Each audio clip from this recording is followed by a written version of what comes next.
Hello, this is the Stories Beside channel. I release videos every day for you. Subscribe and click the bell. Give a pedigree cat in good hands. Age 9 years Angora, accustomed to the litter box, sterilized, eats dry food premium. Call. Monica shuddered, so struck by the photo of a white cat, which looked from the phone screen with the eyes of her favorite. The cat Pushak, with whom the girl was inseparable since childhood, had recently died, and the cat in the picture was incredibly similar to him. The girl read the ad again, then looked at the image of the cat, thought, and dialed the number. Hello. I'm calling about your cat. I'd love to see her. You see, she looks just like my dead cat. You'd think my Pusk had been cloned. Hello, and you can come visit us anytime. The woman on the other end had a nice, low voice. I think you'll like my Marquise. She's very smart.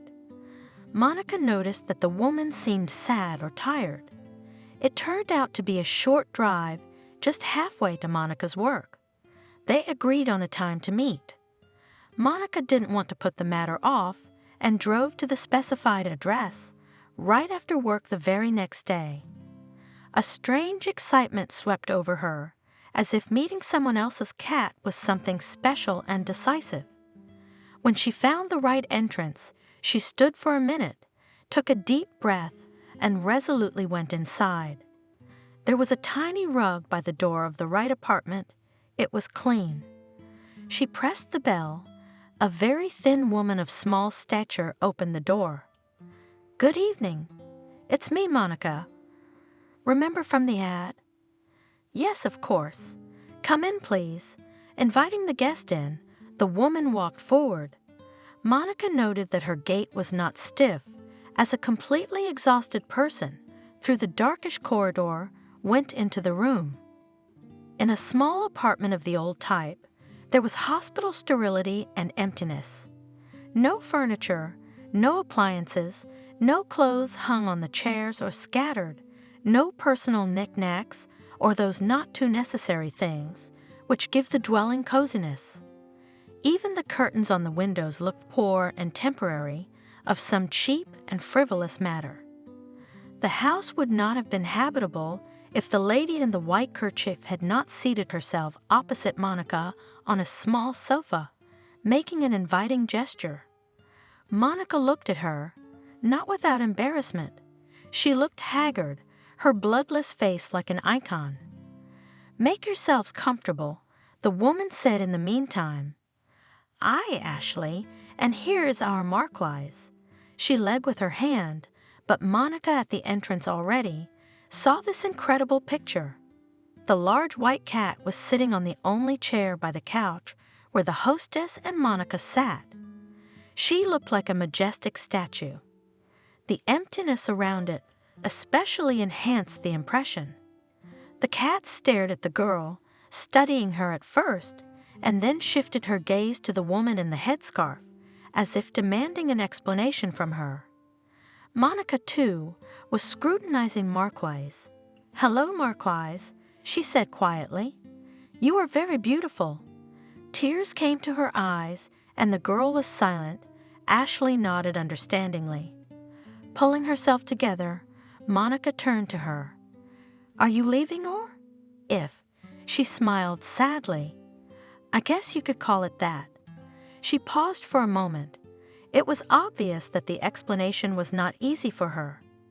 I love her very much, but Ashley slowly pulled the kerchief off her head, revealing a perfectly smooth skull. Oncology, the last course of chemotherapy, was a waste. There's no point in surgery.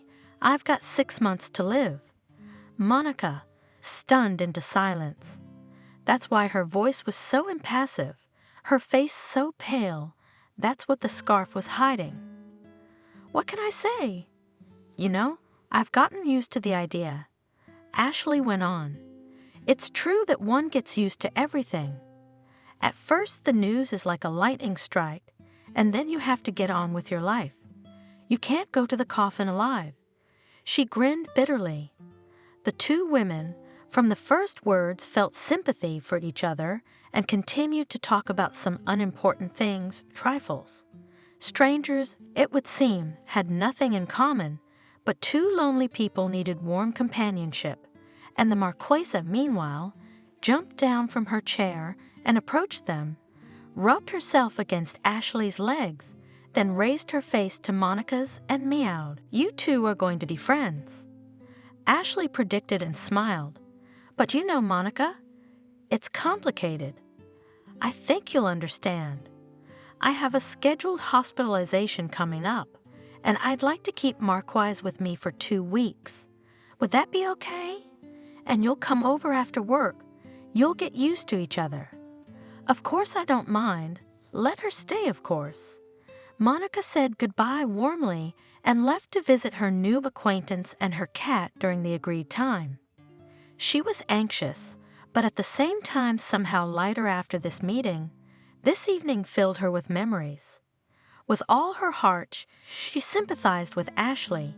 She involuntarily compared her own fate with another's and thought of loneliness. The girl realized that attachment to the animal is not a whim of a sick person. Her cat Pushok, who had literally grown up with her, became quite infirm in his old age. Coming in the evening from the realtor's office, where she worked as a lawyer on the registration of transactions, Monica, with sadness gazed into his sad eyes, watched the almost human, clumsy movements of his paws, which so wanted to call Gowdy. Even Pushka's meow began to resemble a senile rattling voice, and no vitamins could help him. The veterinarian, to whom Monica took the pet in despair, only sighed sympathetically and suggested, "Well, my dear, your cat is still long-lived. I am not God, and give him a second life cannot, but to ease his suffering can be." He glanced at Monica, whose eyes came to involuntary tears. "It'll be easier for you too. 1 injection and the patient will go into a soft, eternal sleep. Believe me, it's the best thing we can do for him." Monica refused, went home with Fluffy. The two of them stoically endured the difficult months, without words understanding each other. The cat lay without strength, did not want to eat, only his gaze was understanding or forgiving. The girl cried, turning away. She was sure that Fluff would feel her despair if she showed him her tears, and one evening, when the mistress returned home, she found her furry companion had already calmed down for good, as if he had tried to ease his mistress's suffering.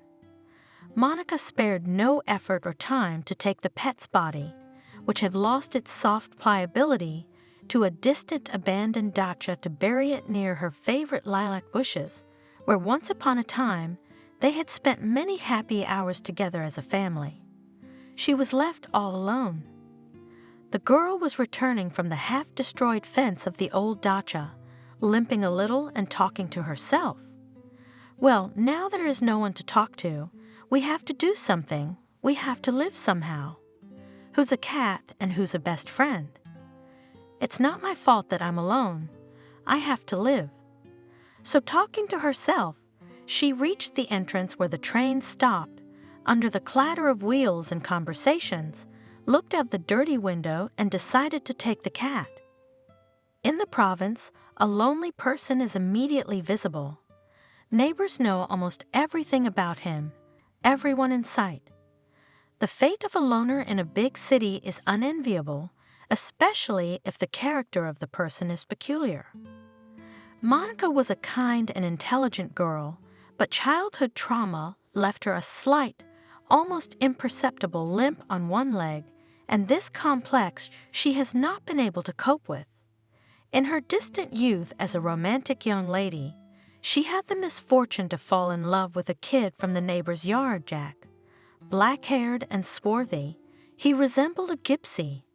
He had incredible charm. Nowadays they'd call it charisma. He was a gambler and a desperate soccer player.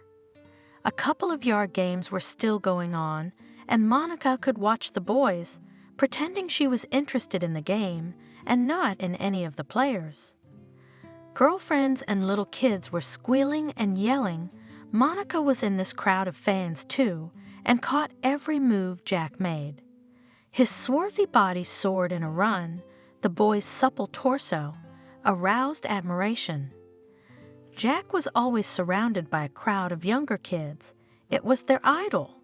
Without knowing Jack's character or habits, Monica fell in love simply with his appearance, so lively, full of vitality, boyish face with dark eyebrows, was thin and spiritualized in moments of play or lively conversation. Monica wanted to look at him and simply admire him. She stood at the window overlooking Jack's driveway for long periods of time, trying to track his exit and jump out, as if she were going to the neighborhood department store for groceries, just as Jack approached her house. Apparently, she was getting in the kids' way too often. At 13, girls don't have a sense of proportion, so what can you do? "Hey, you limp," he called out to her one day. "What's your name?" Monica felt as if she had been doused with ice water the moment when the boy she adored noticed her. But how? All he noticed was her limp.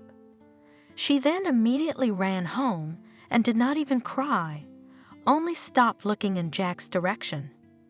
After that, the girl ran through the yard as soon as possible. If there was a soccer game. More Monica never once allowed herself to think about men. Complexes received in adolescence often remain in a person for life. At her parents, the girl was a late child, and they looked at her as a child, not really delving into her mental space. Her childhood crush and remained unnoticed by anyone, and brought up on books, Monica closed herself in a cozy corridor of music, novels, household chores near her mother. "Daughter, don't you want to go to the movies?" her mother Margaret asked her. "The girls at the box office told me that a new movie is on, and people are pouring in." Being aware of the news from her young colleagues, the old lady began to worry that her daughter was always alone. She felt somewhat guilty for the incident when Monica had fallen off her bike and injured her leg. Although Margaret and her husband had then done everything possible for their daughter, the mother's heart ached. Of course, the blame for the aftermath fell entirely on the doctors, who, after surgery and treatment, sent them home, saying it would all go away with time. Elaborate. See, sun and good nutrition will help. Elderly spouses took their daughter to the sea, as they lived frugally and could splurge for the sake of her health, and nutrition was out of the question. All the best, Monica. In general, Monica was the one unique flower in the family garden. Margaret herself got married quite late. The daughter who had been stuck in girls was persuaded by her parents to marry their good, modest accountant, who had taken care of her sick mother until the age of 40 and remained single. The new family took shape. The spouses were completely satisfied with each other. The birth of a daughter was a happiness unexpected and almost unreal. That's why Monica was unconditionally adored by her father. Well, Margaret even allowed herself to dream of grandchildren. Having successfully graduated from the law faculty of the local university, Monica began to work, changed several places. She took root, oddly enough, in a noisy and crowded real estate company, helping employees and clients in drafting documents and guiding them through the authorities. The screaming girls, the young boys who ran through the office, were comrades at work, but nothing more. Monica was like from the last century, big gray eyes, dark wavy hair, and a tall, slender figure. But the main thing, of course, was in her smooth movements and manner of holding herself, as if she had just stepped out of a picture of the life of counts and countesses. So her cold restraint kept her from getting too close. She was always on a first-name basis with people. At arm's length, the life of the family flowed peacefully and softly. Parents very quickly after each other went into the next world.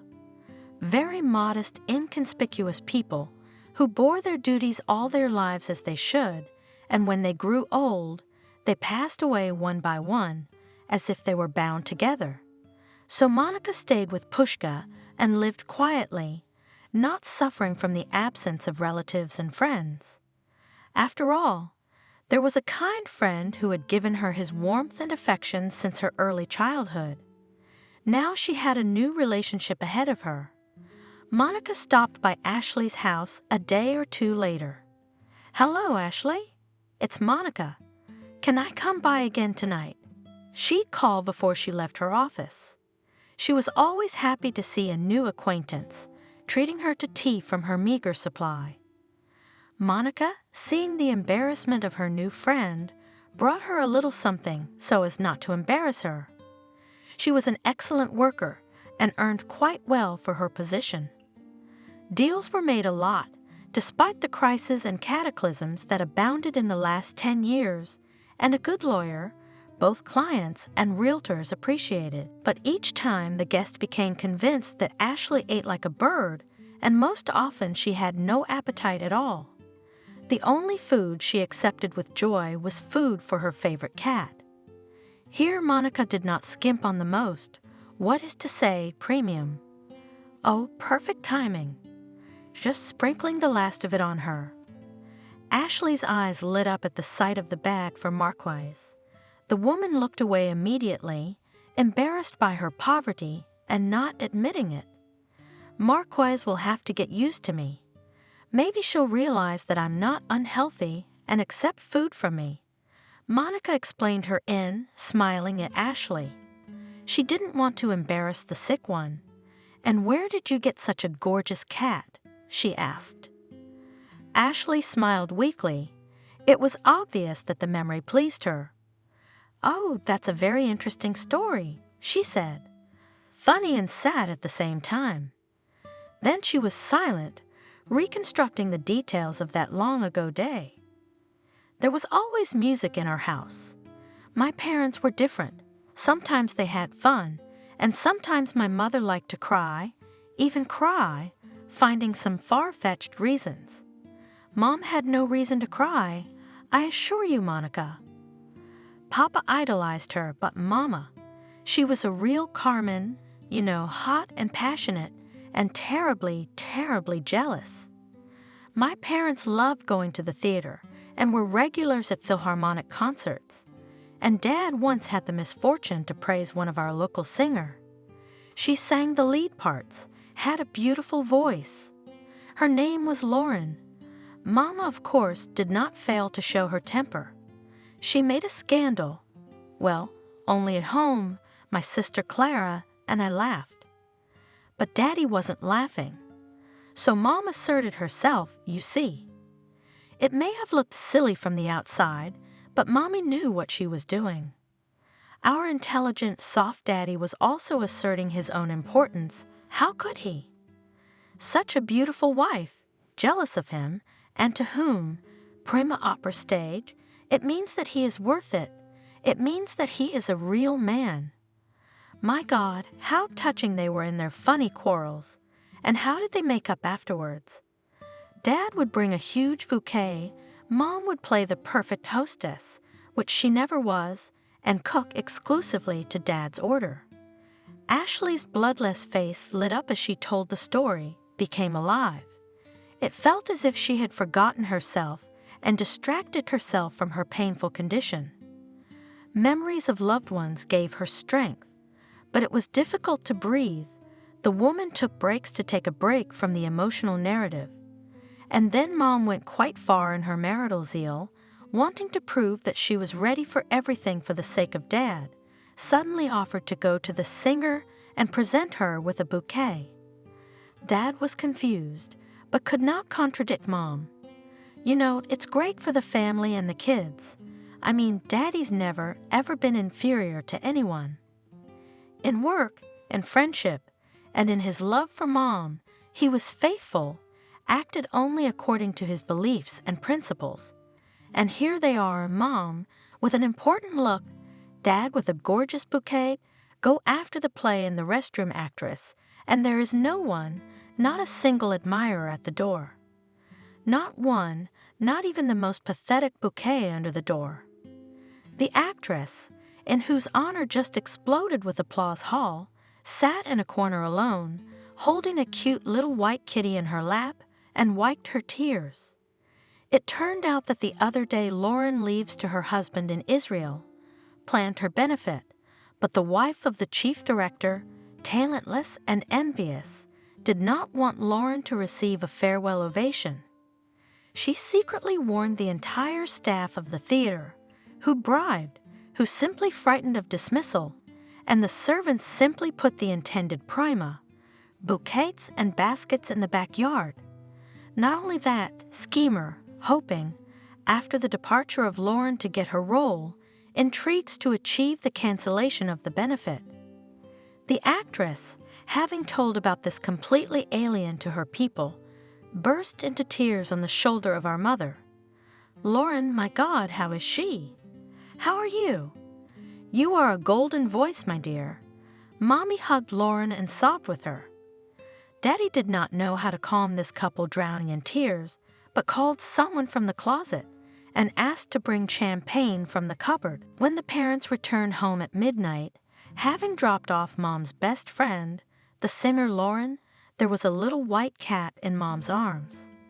Lauren left her living mascot to her new soulful friend. That's how we got Marquise. Mommy, with her inherent passion, was eager to fight, and this time was supported by both Daddy and us. She arranged a grandiose scandal in the theater, disgraced the mean wife of the chief for the whole city, but it was too late. Lauren left without revenge. And we're so fond of the cat. See how she's turned out. It's like a Marquise. Now she reminds us of three good people, Lauren, who also recently passed away, and my parents. That's why I love and cherish her so much. Ashley was tired. You could see it in her heaving chest and intermittent breathing, but her eyes were bright and her lips were smiling. It was the first time Monica had seen her so lively, almost cheerful, and she was glad of it. I can't give her the care I used to give her. Ashley repented. You see, Monica, there's nothing left. While I still had strength, I sold everything I had. I want to leave behind a vacant apartment so I don't have to go to the trouble of selling it. You have to face the truth. You're a very strong person, Ashley, said Monica, lowering her eyes. Very decent. That's the whole story of our family, said Ashley. The family was gone and the story was over. Her pale lips even slightly parted into a semblance of a smile. And my life will soon be over. I'd like to end it in some beautiful way, you know, but I can't think of anything, and I don't have the strength, let alone the means. Eric wanted to leave William money. He was worried that the apartment had become so empty, but my boy, he's a good boy, he didn't take it. He's too honest, he's a spineless man, like everyone in our family, but I'm glad that at least my apartment will be left to my nephew. He'll sell it anyway, expand the housing in his town, I guess. It's the least I can do to thank him. Pure soul, how does he take care of me? He's been the only one who's kept me going these last few years. Isn't he going to move in with you? Monica asked. He is still working after graduation, and to live with a sick aunt is not the greatest happiness. I'm even glad he won't have time to do it. The things and the apartment are not the main thing, but I was so afraid for Marquesa. I love her more than anything in the world. This cat is the only thing dear to me. Marquise has been with me through the whole illness. Can you imagine? She calmed me down, lay down next to me on the sore spot, and after chemo, when I literally turned inside out, guarded me near the bathroom door. She calmed down only when I crawled out of there exhausted and got to bed, and from the hospital waiting for me. Now I will be calm for my beauty. You will not hurt her. The cat looked attentively at the two women and calmly lay in its usual place, as if it fully understood their conversation and sympathized with them. It smelled cozy and warm. Monica began to approach the cat more and more often, who was already allowing herself to be stroked by the stranger.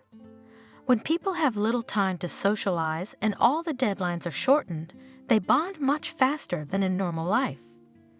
Ashley was in a hurry. She wanted to talk to Monica, to tell her about her own. The young girl proved to be a soulful and attentive listener. Gradually, she came to know Ashley's story in full.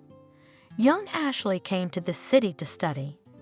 She lived with her older sister and brother-in-law, who were already well settled here, working and raising a cute little son.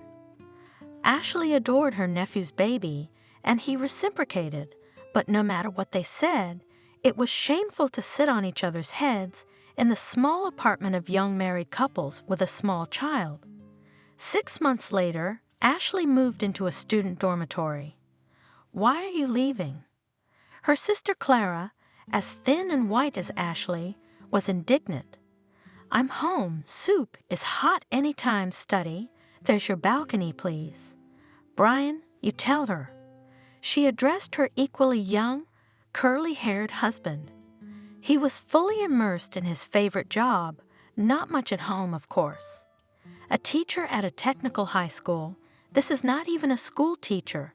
He was required to immerse himself in 2 areas at once: the education of children and the organization of scientific work and practice with them. Brian came tired and did not really get into the household chores, but the recovery of the body needed, and he conscientiously, admittedly, would be happy to visit his favorite wife in the marital bed more often.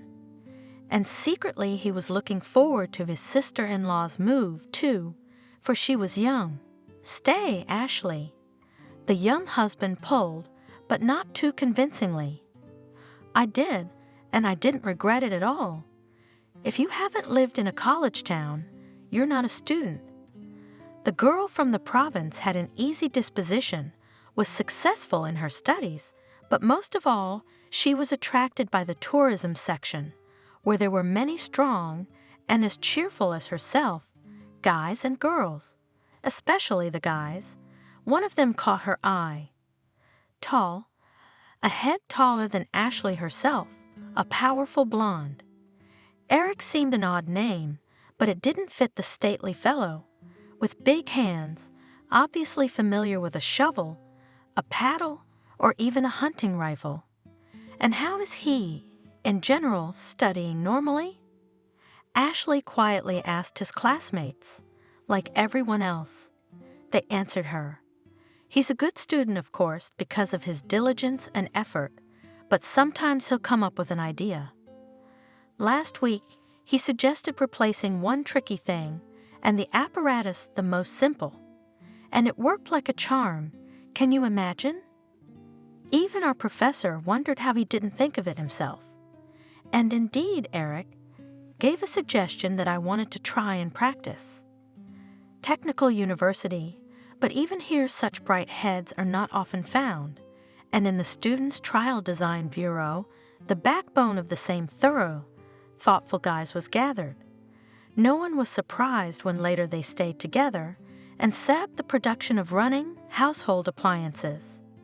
During camping trips, Eric often found himself next to Ashley, or maybe it was she who inadvertently fell into his arms. He's so big and handsome, seemed strong and dependable. In fact, he was. No, that's not how you fasten it. He stopped the newcomer and went to fix a peg under the tent. Have you ever tried it like this?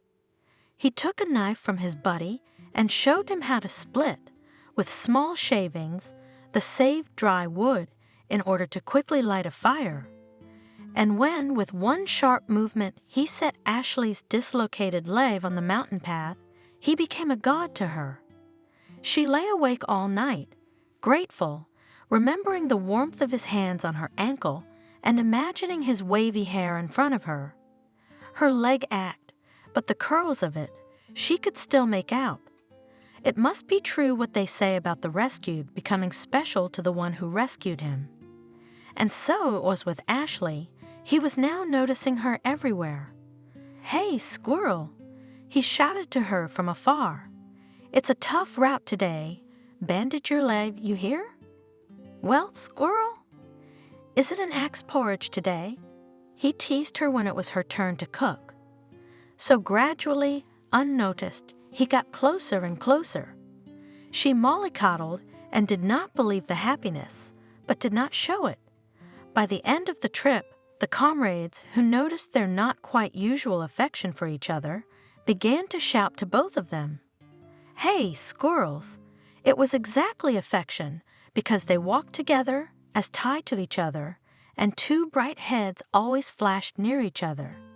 "When will you call me to the wedding?" The sacramental question was finally asked to them at the end of the hike. "What wedding?" Ashley blushed. "We will call you there when you get together. Order a cafe and we will call you there." Eric joked. There was no wedding. What kind of wedding for students? But they registered the marriage, drank champagne, sang to the guitar, had fun. Soon Eric graduated from the institute, and a year later Ashley defended herself. They got their diplomas, rented a place, and started the same modest, as in student life, joint life. Instead of couples at the institute, they worked in their cooperative, as it was then called, a private enterprise, no matter how big or small.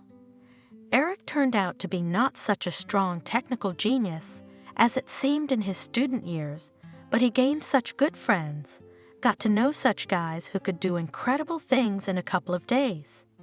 His decency and responsibility impressed almost everyone who knew him. And when he started his own business, many of the old guard were willing to cooperate. It was their time, precisely the moment when the country began to destroy industrial production. The adventurism of youth, the idea that united friends, the fervor and ardor, not wasted strength, moved them. How brave are young people who do not assume failures and failures. This ignorance allows them to act without regard to authority. "Listen, old man, we're in the middle of something. You better run up. No one can solve it but you understand. It's a matter of honor, old man." And the old man drove, walked, called back, although Eric promised him nothing, did not lure him with anything. He was just a man of business, and talents flocked to this very business like butterflies to the light. Everyone wanted to do something real, to sweat, to give their best, to be interesting. So that steam would come out of their ears, and then a sigh of relief would come out of their chests. "That's it. We found it. We did it." "Eric?" Ashley told him. "What did you do to lure the professor? After all, he is a talent. He will win the Nobel Prize if he gathers his inventions in a pile and shows them, and you keep him in a smoky booth where there is nothing to breathe, not to think about. My little squirrel, you don't know anything about sausage trimmings." Eric hummed, grabbing his little wife by the shoulders and putting her in front of him. "He didn't come to the office.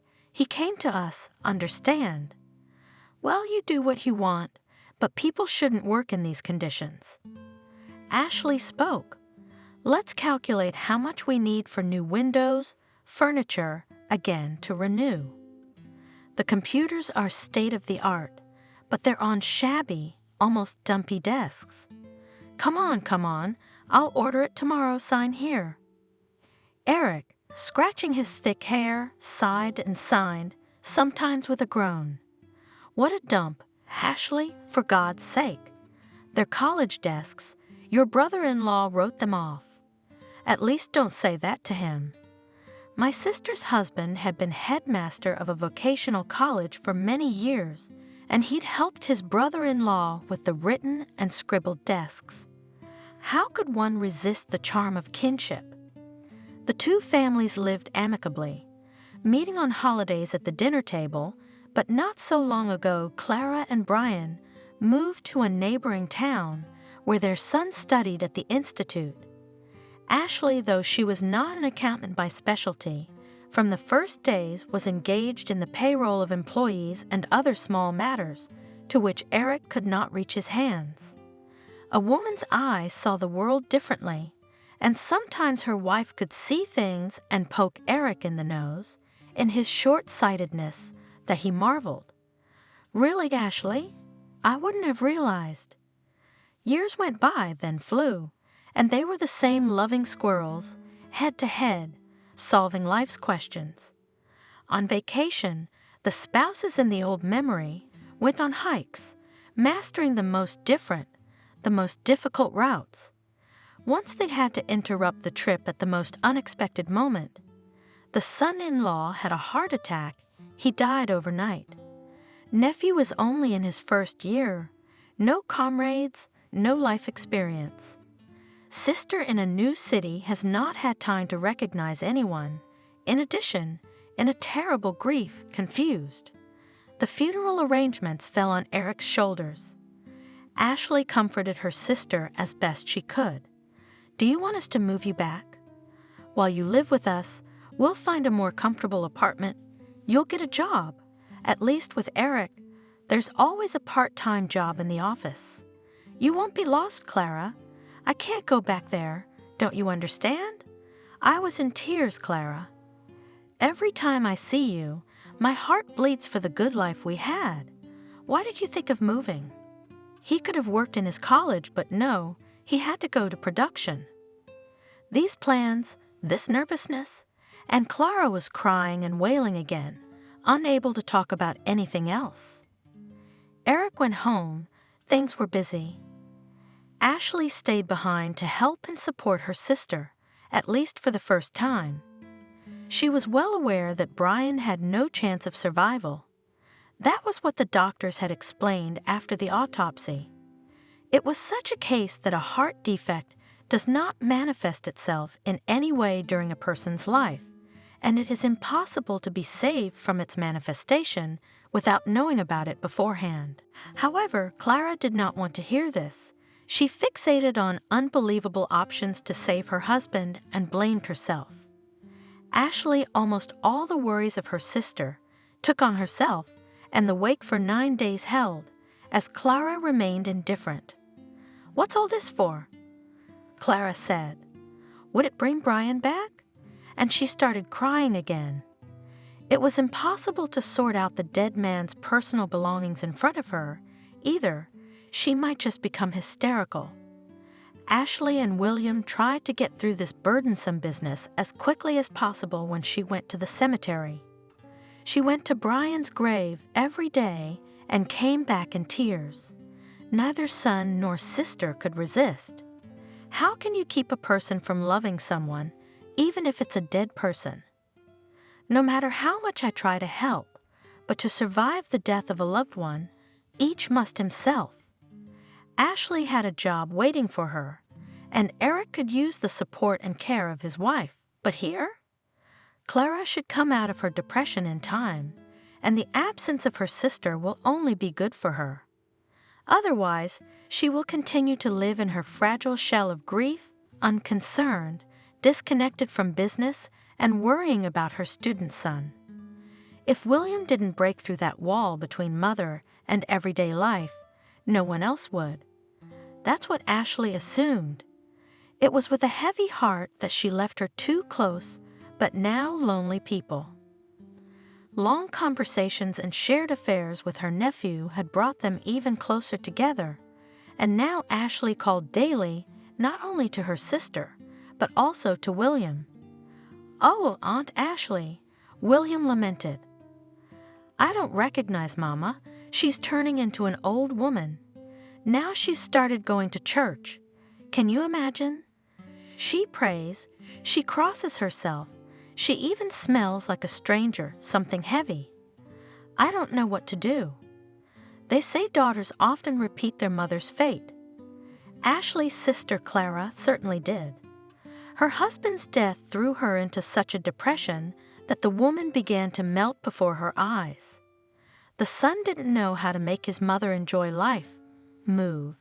Mother became lethargic, initiative. Everything fell out of her hands, A constant gloomy mood and powerlessness possessed her. Weeks and months dragged on. At first, Clara hardly went to work. It distracted and supported her a little, but one day she simply did not get up in the morning.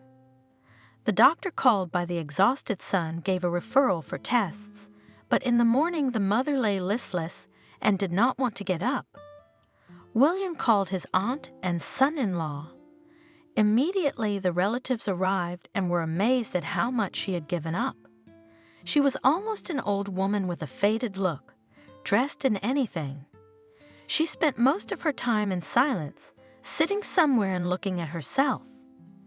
The shocked couple decided that they would come every weekend, wasting their energy and money on a short trip. As soon as the work week was over, Ashley and Eric would drive to Clara's house, dragging her out to a restaurant, to the countryside. Her sister even began to smile when she remembered the childhood pranks or words of little William. But no matter what her loved ones did for her, Clara returned to her apathetic state again and again. Soon things got even worse. She started to fall down on the spot. "Son, I can't see anything." With horror she said to William when he returned from classes and hurriedly prepared lunch, "Would you at least read me what they say in the newspapers?" But immediately she forgot herself and sat aloof, dangling in thoughts unknown to the boy. In the meantime her son was trying, growing older and stronger, calling Ashley, and in an almost enthusiastic voice saying, "Aunt Ashley, I got a part-time job at a restaurant as a waiter. Sometimes I get tips. I'd like to continue. Thanks to Uncle Eric for his help, of course, but I like it. It's more fun, and I'm not the only one here. There are more of us." William's voice sounded cheerful, and he didn't want to object. Let the boy grow up, the couple decided. The money Eric sent them was enough, of course, but William was a man. He dreamed of independence. As it turned out, he was early to rejoice. Soon the part-time job had to be forgotten. His mother's health required his constant attention. It was clear that it was not depression. Soon he was admitted to the hospital. A terrible thing was revealed. They found a tumor in the brain, which was pressing on the optic nerves. The disease progressed so quickly that there was no point in surgery. Within 2 months, Clara was literally burnt out. It was quite unclear whether because of this disease she fell into depression or because of the worries after the death of her husband, so quickly developed a tumor. William was left without a father and mother, and graduation was necessary. "William," Eric said to him, "you study quietly. Don't think about bad things. You can't get your parents back. You have to live, and you have to live successfully and happy." Ashley added, "Yes, happily." Eric confirmed seriously, "Don't worry about money. We will also send you the necessary amount. When you finish your studies, welcome to our company, but in the meantime, for all weekends and vacations, we are waiting for you to come to us." And again traveling sad troubles, again sorting out the things of the closest person, memorial tables and candles. Ashley, this has not been easy. Even more painful for William. Her favorite boy, so kind, so tenacious, so diligent, was without a family. "William, it's normal, you know, when children bury their parents. It's when parents have to lose their children. That's terrible. So take it for what it's worth." "Well, some people have to do it sooner. Some people have to do it later." She kissed him on the top of his head, leaning his blonde head against hers, and tried not to cry. If only he had a girlfriend, it would be less depressing to leave him, but no. He gave himself all to taking care of his mother. He had no time to start a relationship. "Yes, I understand. Aunt Ashley, I'm fine." William reassured her and hid his eyes too. Now they understood a lot about their mother and sister's behavior, but there was nothing they could do. Ashley tried to give her nephew the warmth he received from his mother. As much as it was a pity for the nephew, the couple had to go to their place.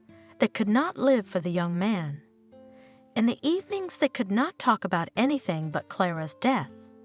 Could it have been a fatal mistake? Ashley wondered aloud. Maybe Clara should have gone back. At least here we are, the people and the town already settled. Ashley, death will take its toll. Eric said sadly, "You know that very well. It will wait until you fall asleep. It will deceive, but it will steal the one who must die on this day at this hour. Explain it however you want." Yes, Ashley understood. She thought again of her mom, who couldn't get over her husband's death. Her parents were not a quiet, friendly couple. Their relationship was reminiscent of Italian movies. Her jealous mother was always suspicious of her father, calling him back at work if he was late.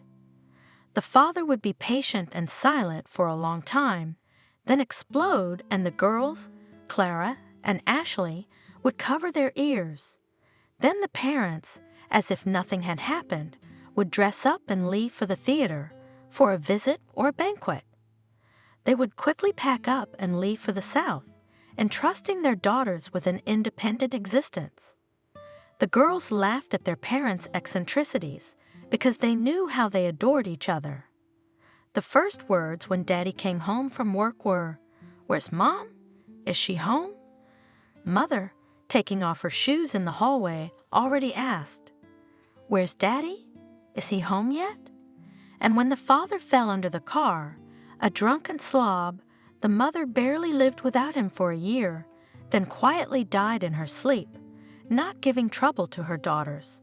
It seems that with the death of her husband, she completely lost the source of life. She did not raise her voice, did not show any passion, and was a flat, boring aunt, and not even retired yet. If Clara had not had Ashley and Ashley had not had Clara, it is hard to imagine how they would have borne the loss of their parents. Sisterly affection is stronger than the closest friendship, for the sisters have known each other all their lives, since before the youngest was born, and now in the second place after her husband, for Ashley was a nephew William. Ashley herself, God, did not give the child. In their youth, the couple did not suffer about it at all. They had enough of each other's society. They were never bored. So many interesting things around, so many topics for conversation and discussion. The most interesting thing is that they were together or near each other day and night, but Ashley never had a desire to get away from her husband, what is called in long married ladies, to take a break from him. Apparently Eric felt the same way. "Aren't you bored with me?" Ashley asked him. "You've got smart men in your office, and I'm just so-so here." "So you have such smart men in your office?" Eric laughed, "And I'm not much of a man either." He came up to her, ruffled her blonde hair, and said, "Squirrel, it's good that you are a squirrel, isn't it? How much paint do other wives spend to cover their gray hair? We save money, and the main thing is that it's forever. Where are we gonna spend the savings? The wife would pick up on it. Come on, William, why don't we buy something fancy?" Let the girls hang all over him. Let them. Eric waved his hand. Remember, I had sneakers and fancy jeans. If it wasn't for those clothes, you wouldn't have hung on me for anything. And they continued to tease each other and fool around as if it hadn't been so many years since that romantic time of their crush. Life is just as beautiful despite the time. Sunshine, green trees, mountains, if you drive a bit in the right direction. When Ashley decided to take her women's health seriously and try her luck at childbearing, it turned out that it was too late for her to worry about it. Perhaps some hereditary reason played a role, or maybe the distant hikes gave such a result that children are no longer obtained. Whatever. Eric waved his hand when she told him about the unsuccessful visit to the doctor. Not everyone has to be a parent, and not everyone can. We have William after all. Lucavel maybe just wanted to appease his wife so she wouldn't have an inferiority complex. Ashley will recall this moment many times later. But how do you know how the husband really felt? And what good would it do? You can't get back what you've lost. They are vivacious, full of youthful vigor, have already visited so many countries, it is now easier to travel comfortably and still hike as they did 15 years ago. This summer, William is away on an internship. Why don't we seize the moment? Eric suggested to his wife, "Where have we been? Let's go mountain hiking. Look at the route. Oh, that's a whole new direction. This is my dream." Ashley was happy, light, slim as a girl. She was good-looking and still young in appearance. Her health had never failed her up to this point, but this summer's trek was not going to be easy for Ashley. Already on the train, she felt short of breath. As she stepped onto the platform, her heart clenched. "You look pale." Eric was worried. "Woman's Day." "It's not like that, is it? It's just stuffy." Ashley hastened to refute his suspicions. "It will pass in the air, and what air there is here." And she put her face into the fresh breeze. The climb up the mountain again brought her breathing difficulties, and she felt dizzy and dizzy.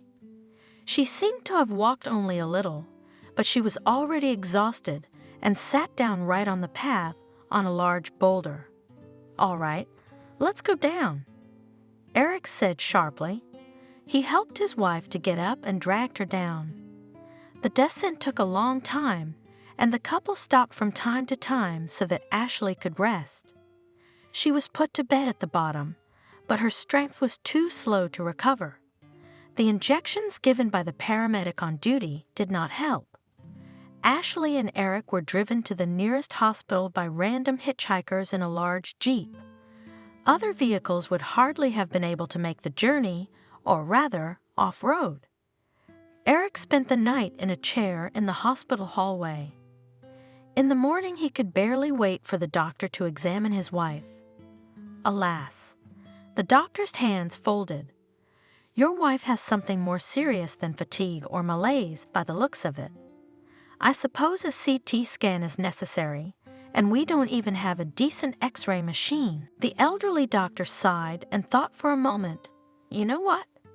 We'll keep her here for now, help her body to gather strength, and you contact a serious medical institution.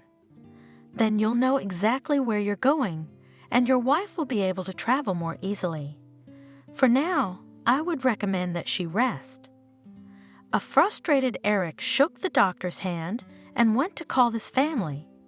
They had almost no family left, so they had to look for friends who could help. Calling all the reserves and resources, Eric drove his wife to the Central Center, put her in a good clinic. Friends helped. Neuro specialists suspected the same thing. By all symptoms, it was him cancer. Death, which sneaks up and gnaws into the body stealthily, sneakily. After the necessary time for the examination, Ashley returned home. Even though her sister had died of cancer, she didn't want to believe in this damn diagnosis. How could it be? She asked her husband a question for which there was no answer. "I didn't drink. I didn't smoke. I'm perfectly happy in my personal life. My work is fine." After all, they write that this disease comes from stress, worries. She faltered. Clara's sister also considered herself a happy woman, but it happened as it happened. "Ashley, you don't worry." Eric took her hand. "Medicine doesn't stand still. While you heal, your body will fight, and the scientists, meanwhile, will think of a way to finally defeat the disease. Let's fight till the end. We'll beat it." Ashley believed her husband. Otherwise, how could she live? He had always been her support. And now she also felt that she was not alone in the face of the disease. Eric never gave her a reason not to trust him. Never once in his life failed in major matters and issues. All decisions were made together, in concert, so she threw herself into the fight of her life. Drank all possible medicines, used folk remedies, in time to lie down for routine treatment in the hospital. At the same time tried to stay awake to look after herself. Before my eyes stood the image of a sick sister with faded eyes, waving her hand and eerily indifferent to her appearance. Ashley loved her husband and wanted to remain for him the same desirable and sweet little white girl she had always been. She believed that together they would conquer the disease. Eric was touchingly patient with her, stretching out the hard and dark days when the disease worsened. Weeks of remission came quickly as she took walks, watched movies, read books. Every minute she felt her husband's care, unfailing and unobtrusive. And also, there was always her beloved Marquise. She felt the mistress like no one else. Fluffy Friend did not remember the evil, because the owners always left her alone in the cat cattery when they left on a trip or went camping. But the cat forgave this to people because she was attached to them, and she had already developed an addiction to this mode of existence. She would lie down to her mistress, nestle herself on the sore spot and purr soothingly, stroking Marquise's fluffy fur. Ashley made plans. And when I'm well, thus began her dreamy evening with Eric. Of course, it wasn't easy for her husband. He had to keep up with work, communicate with the doctors treating his wife, organize all the appointments for home treatments, and groceries, cooking, cleaning. He had to take care of that too. Ashley was sometimes completely helpless, and when she was a little bit off, she felt so disgusted with earthly affairs that she wanted to turn her back to the wall and not see anyone. And again her favorite Marquise came to her aid. Probably those who consider their presence in the house healing are right. At any rate, on Ashley, the soft purr of her cozy creature had a healing effect, or, as happened more and more often, at least a calming effect. It wasn't like it had been at the beginning of her illness, when Ashley would burst into work on a good day. What about my boys? Did everything smell like tobacco smoke again, and Linda's not mopping the floors again? She's a mess in the bathroom. Calm down. My husband laughed. We don't have any irreplaceable people, but immediately cut down under her gaze and corrected himself. But there are unique ones. That's our Ashley Betty. All your assistant, of course, will not do as you. Experiences still a little, but in general copes. So don't worry. Rest and regain your strength. I just bought vitamins for you. And he would go to the kitchen, unpack the bags, and switch Ashley's attention to some special overseas fruit. Then, sitting her in a corner not far from him, he would prepare dinner. He realized how dreary it was for a sick person to be home alone all day, without much to do, and often still suffering from nausea and pain. So the first thing he did was to make sure they were in the same room and close to each other in the evenings. Ashley had been preparing a helper for herself for a long time. It was a young woman, Betty, from the local area, a widow with a small child. Because of the child, she was both needy and unable to work full-time, only studying. She was hired part-time, and Ashley soon became convinced that Betty was diligent in her attention to detail, and she began to trust her with more and more important cases. True, she didn't much like Betty's way of talking and loud, annoying laughter. Well, what can you do? It's a new generation. They are so educated and have no complexes, which is also considered good. It works quite well. And still at first Ashley was worried, not for her position, no, for the job, just for how they would manage without her there. But Eric was well aware of the situation in the office. He reassured her. You trained Betty yourself, and you know she's a smart girl. She's trying. So everything's all right with us, and the salary, and the comfort of the workplace. It would seem, what else is there? But recovery did not come. The periods of good health became less frequent and shorter, the exacerbations more frequent and longer. Ashley did not sleep well at night, and from the beginning of her illness, asked to be left alone in bed. Her husband moved into the next room without complaint for the night, leaving the door open to hear her if she needed anything. Then the need arose for him to work on the papers. When Ashley was well, he could sometimes stay late in his office. Ashley could walk home alone or go to a cafe with her friends, waiting for him to return for a late dinner. But now he was secluded in his room. So little by little, the spouses began to distance themselves from each other. The evenings became quiet. The conversations came to naught. What was there to discuss if they went nowhere together, saw nothing, talked to no one? 5 whole years had passed in such an environment. A saint couldn't stand to be around a sick person for so long. Eric, however, behaved as he always did, continued to care for his wife, and was unfailingly even-tempered and calm. Preoccupied with her own pain, Ashley never reflected on her husband's behavior, believing it to be as it should be. She took his labors for granted. Sick people are so often selfishly blind to other people's problems. Increasingly, she had to resort to sleeping pills and painkillers. Eric had long ago handled these himself masterfully, too, like a professional caregiver. Ashley had loved his big, warm hands since the old hikes. They were the skillful, strong hands of a masterful man, but there was a special, gentle strength to them. Or maybe it seemed that way to Ashley. Today he was administering an anesthetic to her, and after the injection the patient lay quietly, turning away as always to the wall, covering her eyelids, listening to what was going on outside. At this time in the kitchen, where her husband was clearing the table after dinner, his cell phone rang. Eric, in a muffled voice, started the conversation.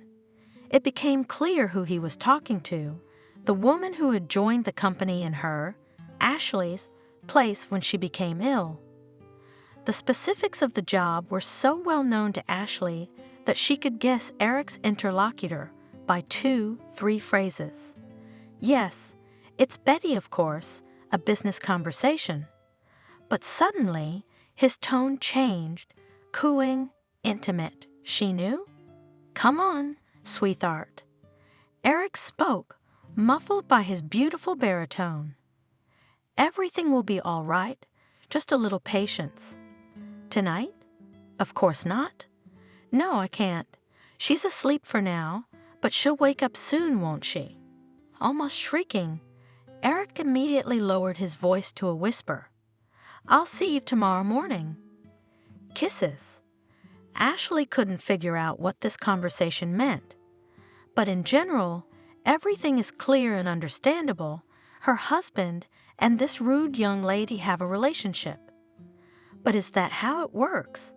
How is that possible? It's her husband, her own, the only one, the first and the last. He's caring, he's attentive, he's perfect. Ashley didn't sleep a wink, her temples pounding. Caring, attentive, perfect. Pretending to be asleep until her husband retired to his room for the night. Then she gathered her strength, with great exertion, trying not to make noise, stole from the mezzanine suitcase, with which once in the happy days of the two of them, traveled abroad. Her husband was in the next bedroom, breathing evenly and calmly. She knew his habit, only put his head on the pillow, sleeps like a dead man. She gathered his things more calmly and put them neatly. She took the suitcase to the kitchen beforehand, while it was empty. She knew that she couldn't lift a full one and wouldn't carry it. She looked at the closet shelves again. That's it. I think everything.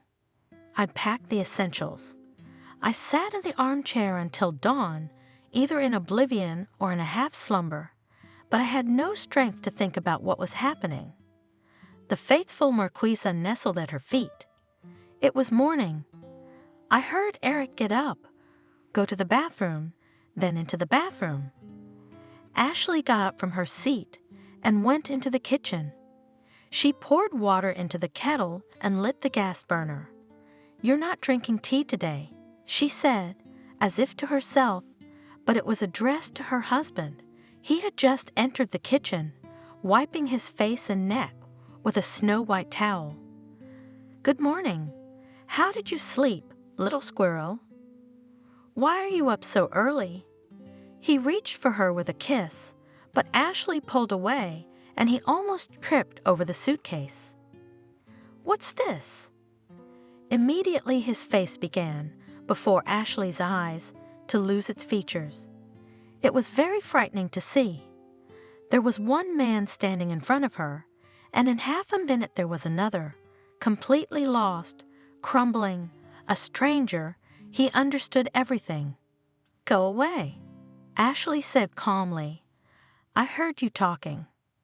"There's a child in there, Ashley," he said after a moment's silence. "A son, he's 3 years old. Forgive me, I couldn't tell you. It would have been too cruel. Were you hoping I'd die and never find out?" asked Ashley in an alien voice. "I'm sorry there's no way I could die. Then you'd be married. Go away." Eric silently picked up his suitcase and left.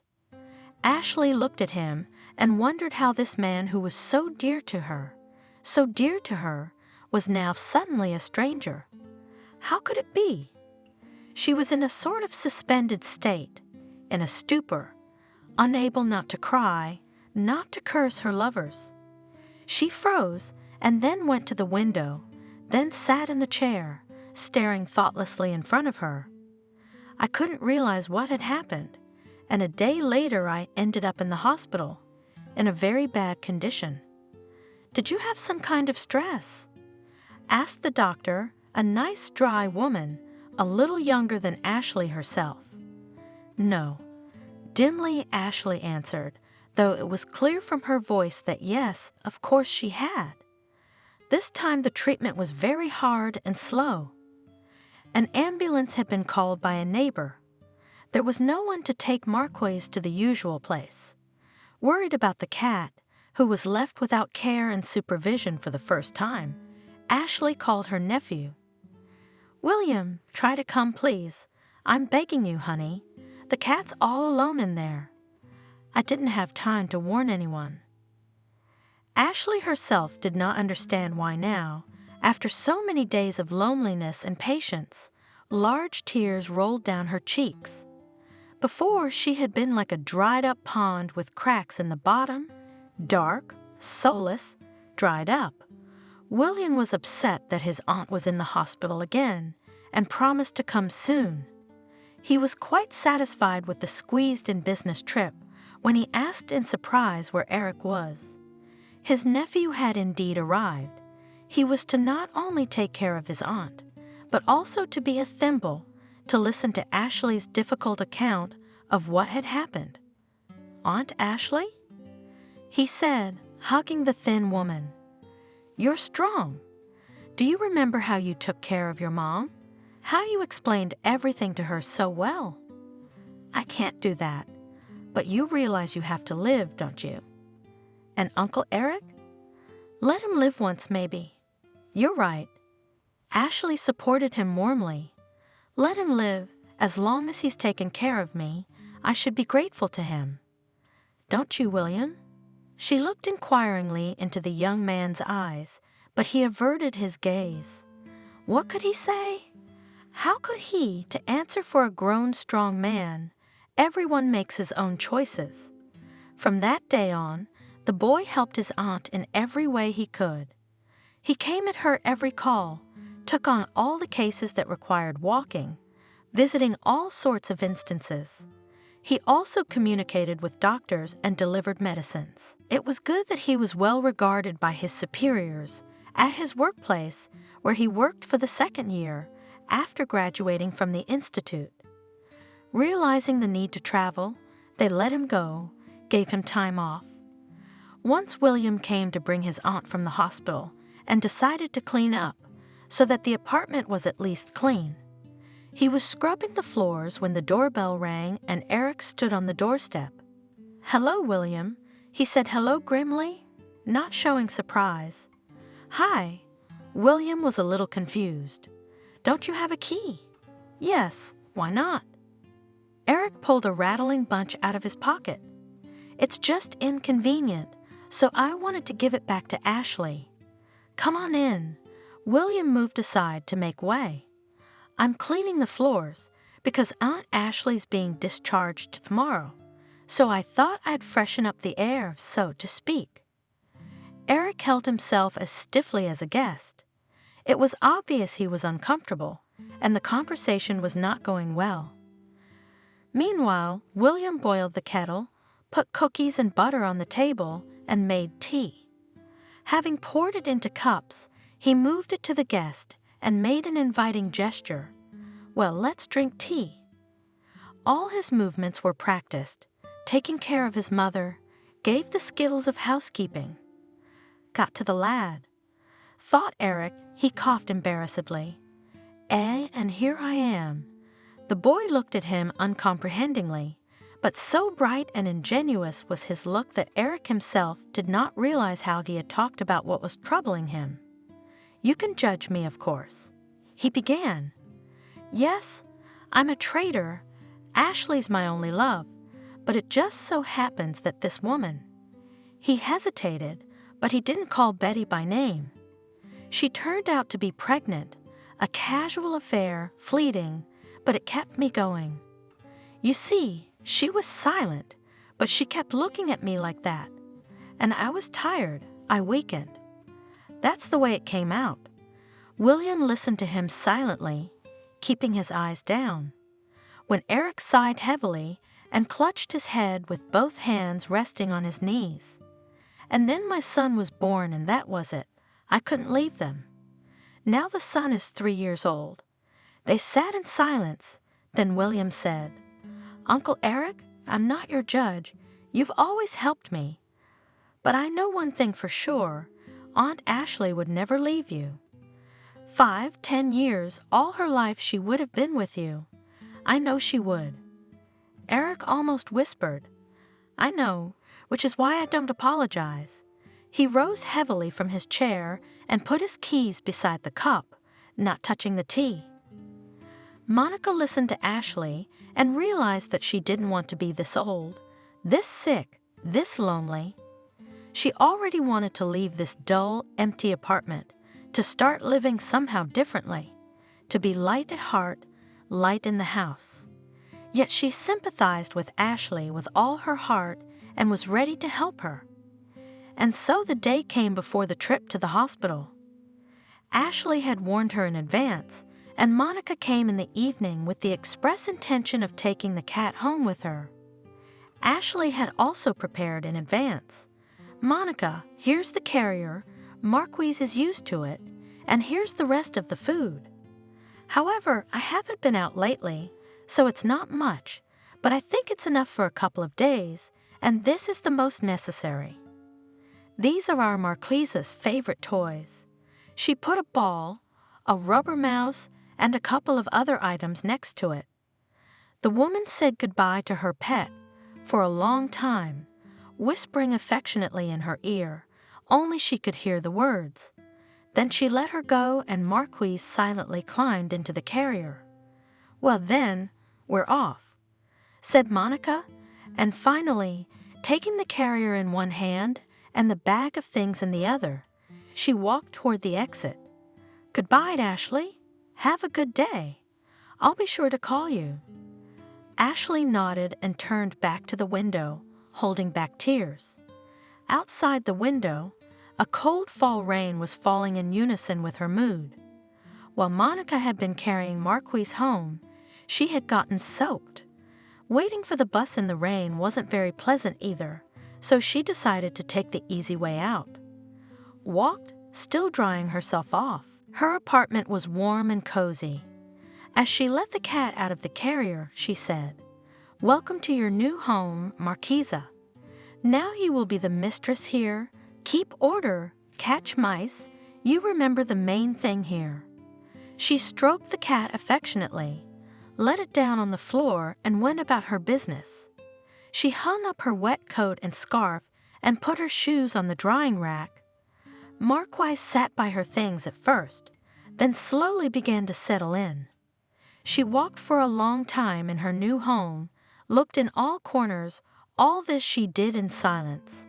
She slept on her cot, which she had given to Ashley, and from then on she slept on it only. In the morning, Monica went to work, poured food and water on her, and punished her. "Marquise, you stay for the mistress. Is that a deal? If anything, meow to me. Bye-bye." And she left.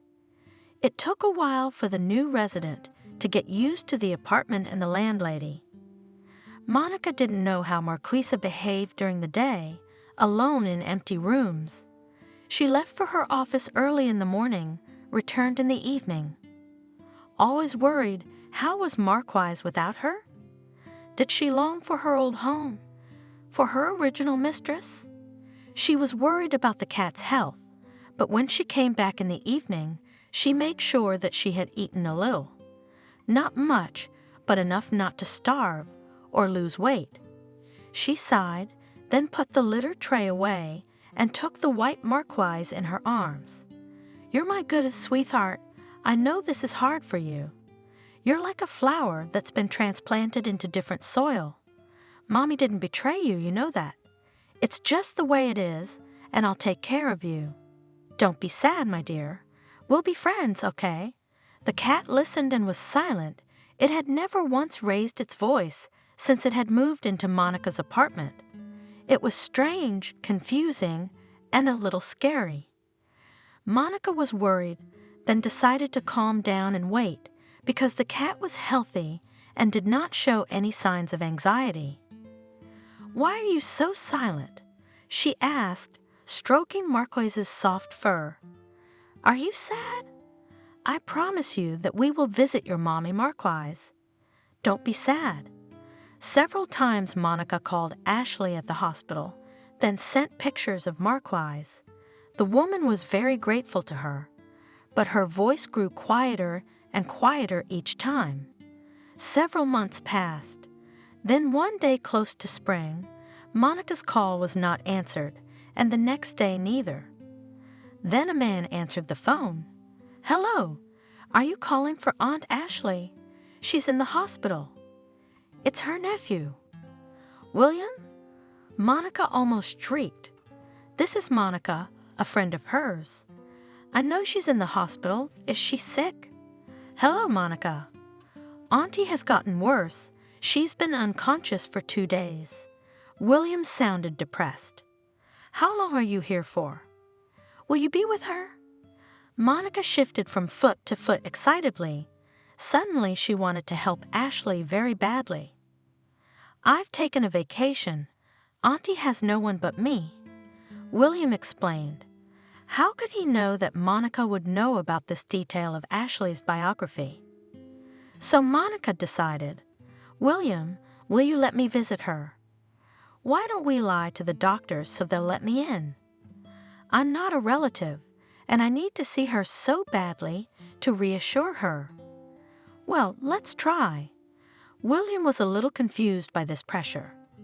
The girl realized that arguments were necessary. "You see, I have Ashley's cat, Marquise. I'd like to calm her down, tell her about the cat, explain that everything is all right. Maybe it would make her feel better." "Oh, that's what it is." William rejoiced. "Are you the girl with the beautiful eyes and the kind heart? Aunt Ashley has told me all about you. Come tomorrow between 2 and 5, and I'll tell her you're my fiancé." Monica was embarrassed and confused at the same time. She hadn't expected such compliments, so she could only say, "Thank you, see you tomorrow." In the night, the girl woke up from the fact that in her head, from somewhere a vivid picture arose. In a bright room, she held in her hands a snow-white cat, as if the picture had formed. Yes, she must make her way to Ashley with Marquise. The drive to the hospital, With the cat in her bag was easy, but at the hospital itself, Monica chickened out. She tried to get past the grenadier-looking janitor who sat on the walkway to the stairs leading to the bedside rooms, but she was wary. Though there were many visitors, she caught Monica's eye and shouted, because she apparently couldn't speak quietly. "Where are you going, sweetheart?" "Ah, room 255, Ashley's room." Monica got excited again. "Here's a pass." Thank God, the same William took care of the pass and called her in advance, warning her that she could get it there and there, otherwise the janitor wouldn't let her through. Groom. Monica grinned to herself. The Marquays did not let her down, neither dreaming nor thinking. Unaware of the zoo in her bag, the janitor nodded, and Monica started to go up to the right floor. Here was the right room. Opening the door quietly, Monica prepared to see Ashley's dead face, which was the only reason the reality didn't stun her. Ashley lay with her eyes closed, her mouth outlined, a thin line of bloodless lips, her breath moving the sheet on her chest almost imperceptibly. Had there been other patients in the ward, Monica would hardly have been able to recognize at once the mistress of the Marquesa, so changed was she, and the formerly thin and pale, now Ashley's face, had quite lost its individual features, had become as if a symbol, a sketch of a human face. A dream, Monica thought. This is my dream. The room, already painted white, was even brighter from the sun and the snow outside the window. It was a depersonalized, lifeless white, frightening in its perfection. It took some getting used to. Monica stood at the door for a moment, then slowly approached the patient's bed. Carefully she took the cat, which had made no sound so far, out of the bag and carefully placed it on Ashley's bed. The Marquise, without a glance at the foreign walls, at once lay down beside her mistress and began to lick her hands. Monica was astonished at this instant foundation. "My God!" She whispered in respectful horror. "Marquise, did you recognize her?" And then the cat screamed. The sound could not be called a meow.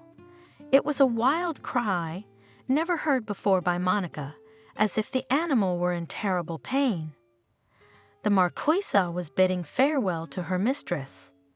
Terrified by the heart-rending moans of Marquise, Monica grabbed the cat tightly in her arms and rushed out of the room, then back down the corridor, up the stairs to the exit, leaving behind her bewilderment, turmoil and horror. She could not see how the orderlies and nurses ran to the room of the patient.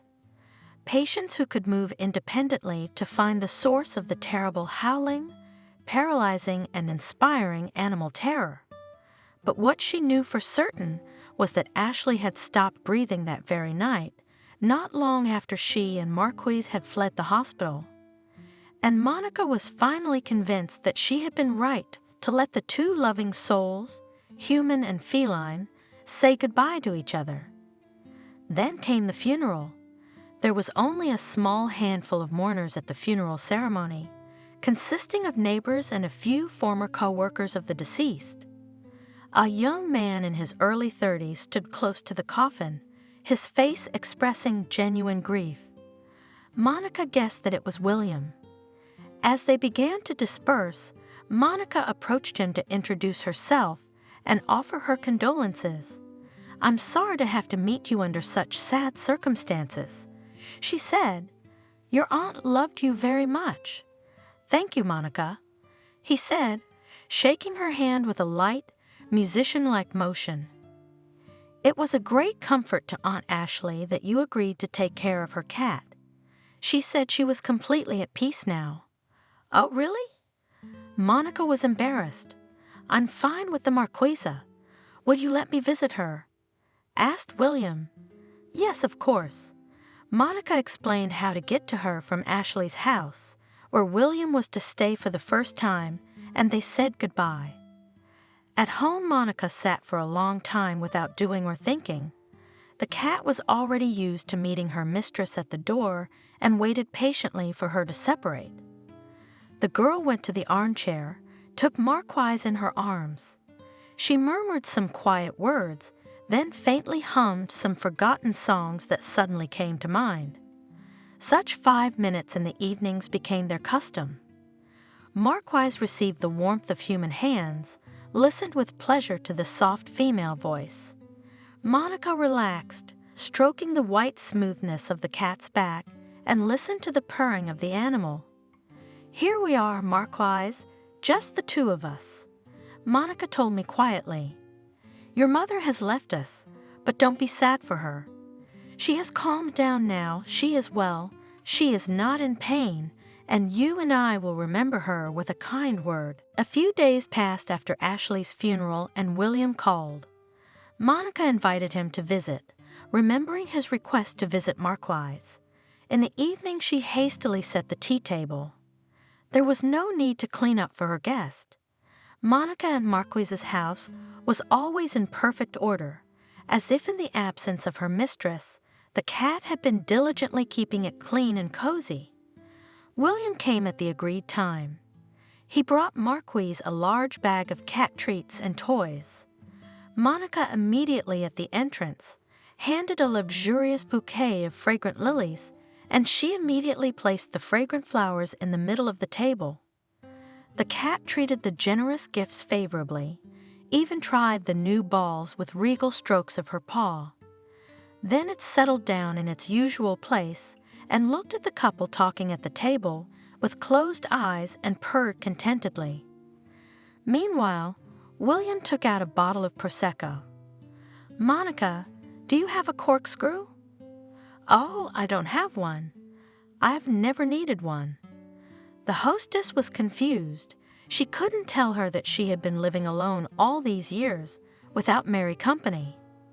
Frankly speaking, her evenings were no different from the evenings of an old pensioner, and meanwhile at work, she was quite sociable and was quite attractive. "Oh no," said William resolutely. The straight line would be drawn, problem solved. The bottle must be opened and drunk. I can't afford any weakness today. How can I not drink good wine with such a beautiful woman on my first meeting? Monica, lively and cheerful, carried more and more tools. "Try a fork, and here's a knife." "Oh, wait, I have a screwdriver." And she, giggling, dragged the most valuable, in her opinion, tool that could only exist in the house of an old bachelor.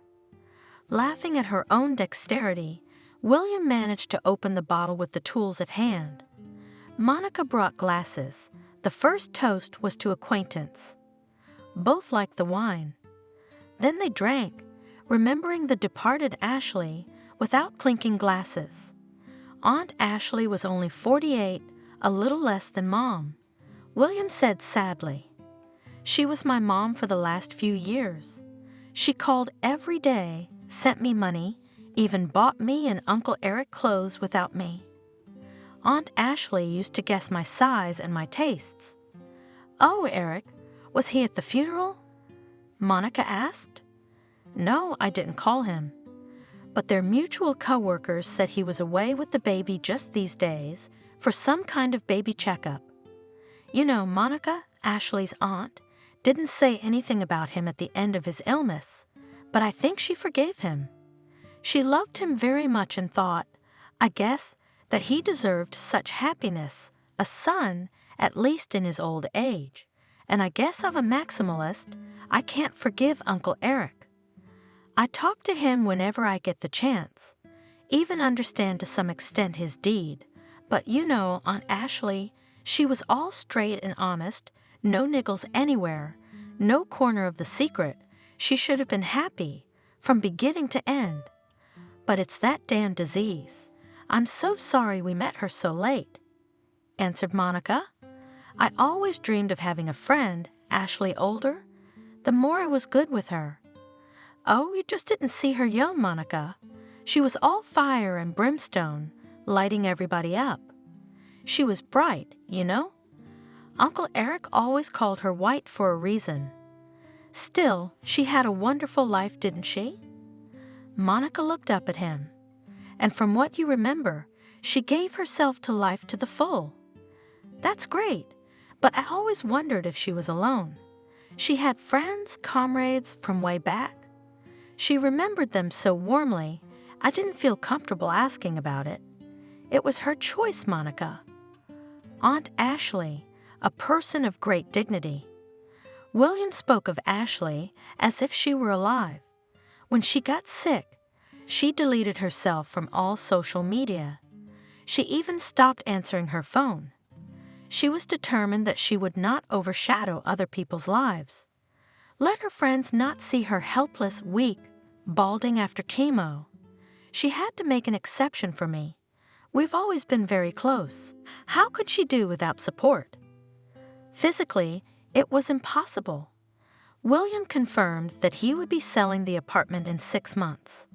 Legally, he was only entitled to it after that time, but today they felt so good that they didn't want to talk about business or anything sad anymore. William and Monica sat up until almost dawn. It seemed to both of them that they had known each other for a very long time. It was amazing how much they had in common: movies, favorite songs, homes, even writers and poets they liked the same. Saying goodbye, William suddenly kissed Monica on the cheek. In the afternoon, having guests during his lunch break, he called her again. "Monica, I've been urgently summoned to work. I'm leaving tonight, and I was so looking forward to seeing you today. What can I do?" He said pitifully, "So let me come and see you off." Monica blurted out without thinking, and she was surprised at her own determination. William was delighted. "Really? I wouldn't dream of it. Come straight from work to my Aunt Ashley's apartment. You and I will have dinner together somewhere, and then we'll go to the train station." It was a very short evening, but just as wonderful as the last. A light dinner, a farewell at the train station, and Monica was home. Caring William himself called and paid for a cab so that the girl was not alone at night on the deserted streets. The farewell kiss made Monica's head spin. "Marquise, what shall I do?" said she to her shaggy-haired friend. "I like him so much. How can I live alone now, Marquise?" Marquise purred reproachfully in her arms, indignant. "You have me. You're not alone." Monica's life was now filled with a great bright feeling. She happily got up in the early morning, squeezed her cat, ran to work, forgetting all about her limp. By the way, she used to exaggerate her handicap. So Monica decided, looking at herself again and again in the big mirror in the hallway. Even though William was not around, she still expressed and fancied herself every day. She had to look her best every minute now, and he called more than once a day, and their conversations were full of those hints, those innuendos that truly bring two people together.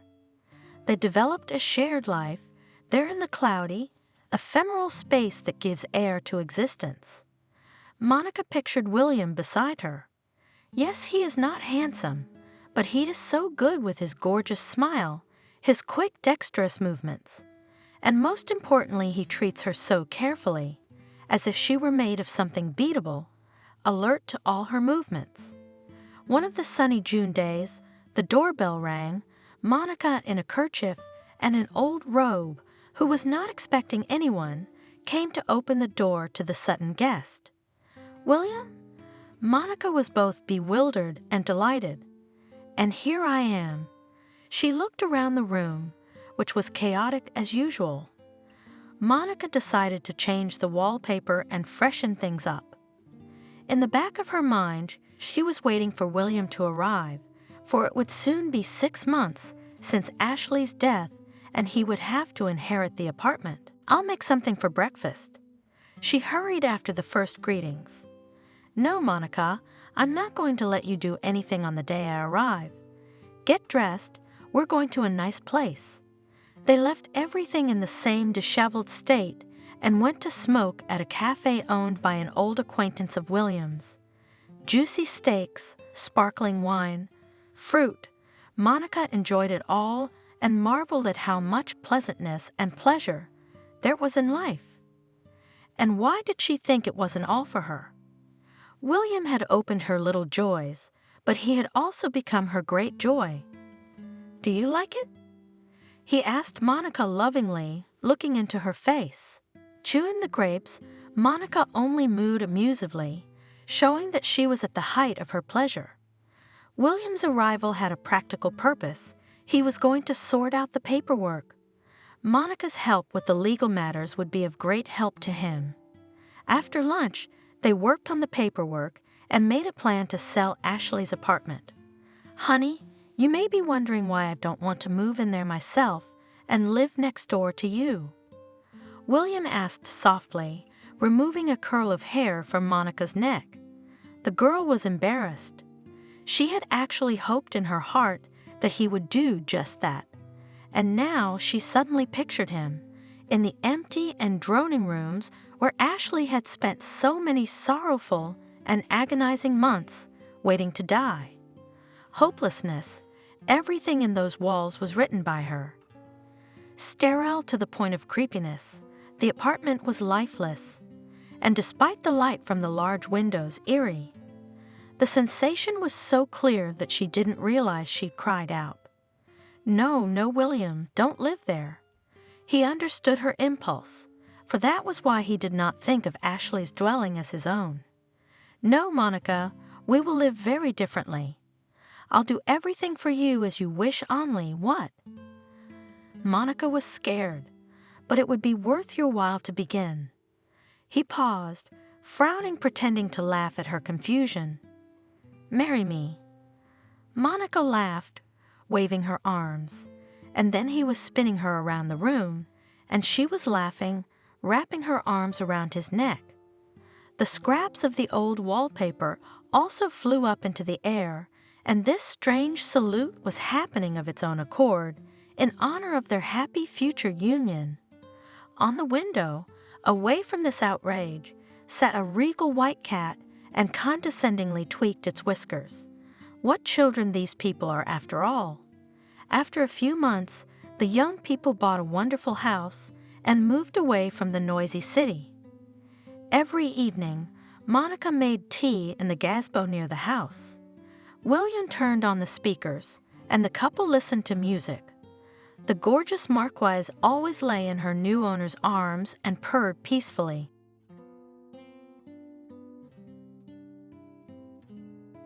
Subscribe and click the bell. Sam walked sluggishly home. He already knew that he was going to be punished by his father.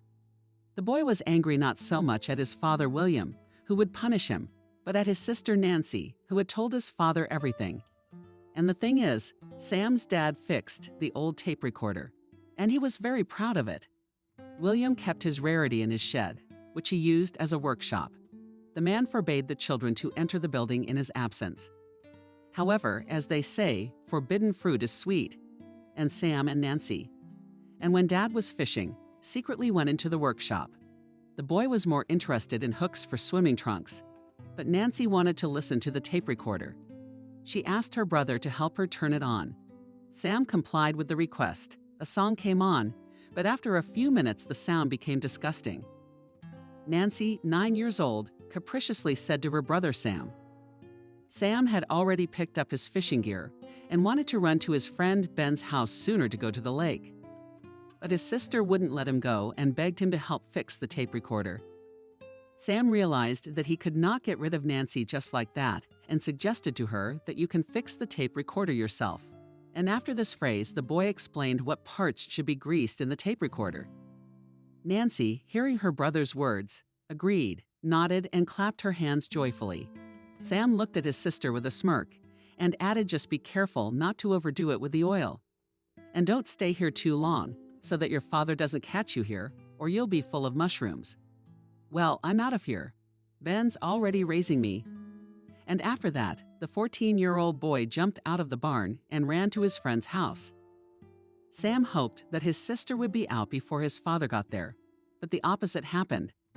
The guy and Ben had already been sitting at the lake for about 2 hours when he saw Nancy walking towards them. Sam immediately suspected something wrong and shouted to her, "What's wrong? Is your father waiting for you at home?" "Why?" asked the teenager tensely. "He came in earlier than usual today and found me in the barn. I was just turning on the tape recorder. Dad got angry and asked me if you were here. And I said yes, you could have kept me here. Why did he come home so early? I didn't ask him that." And now Sam was walking home, realizing what he was about to get from his father.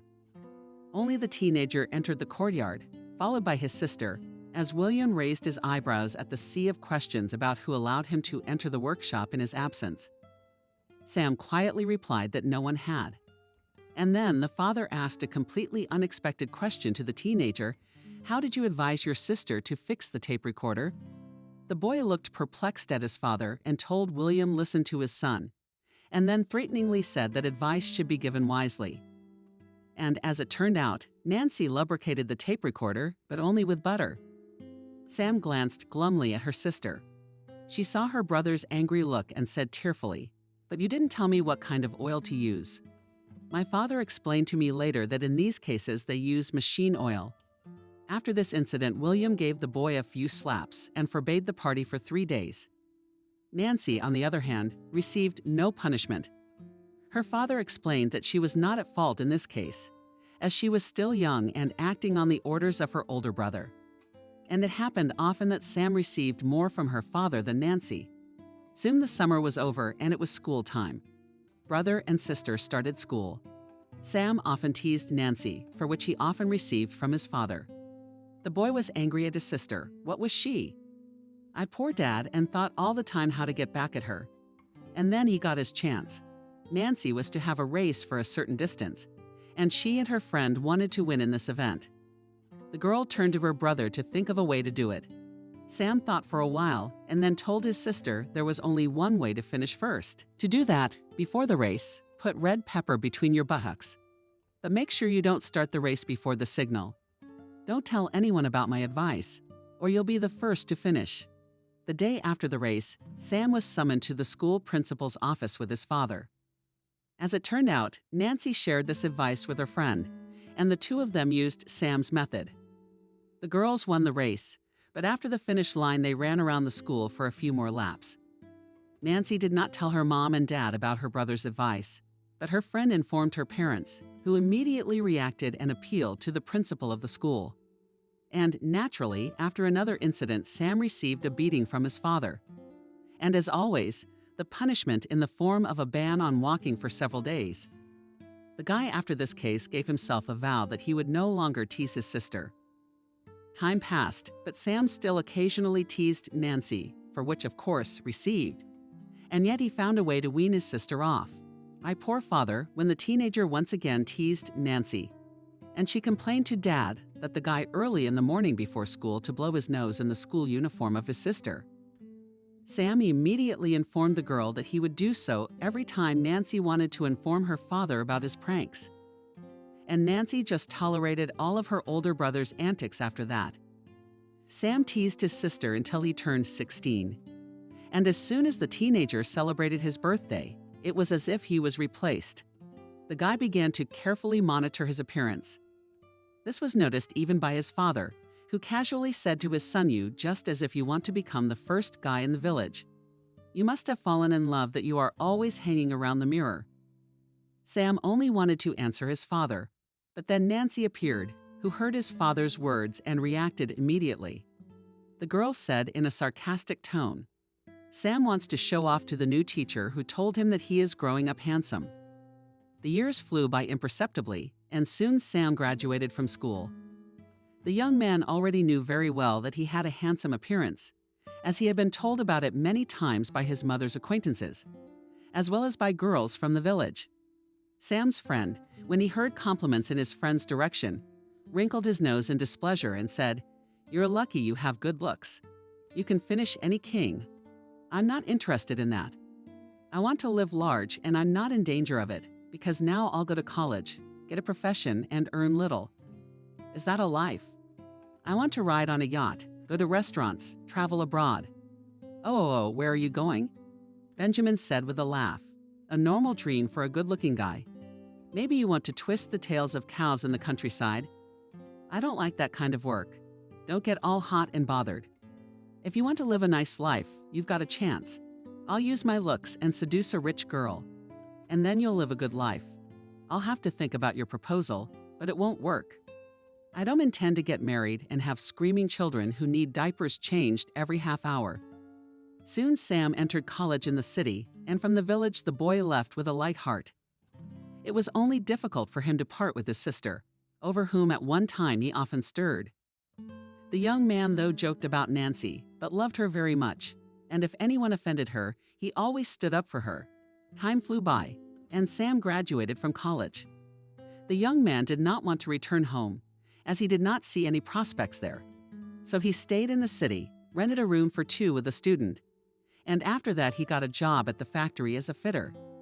As soon as the guy worked for a week, he called his sister and told her how he was doing at the moment, and asked Nancy to tell his news to his parents. The girl promised to let her mom and dad know everything. She then inquired how he was doing on the personal front. Sam laughed and said that, like in the village, there were girls running after him in droves. Nancy smiled in return and said, I didn't expect any other answer.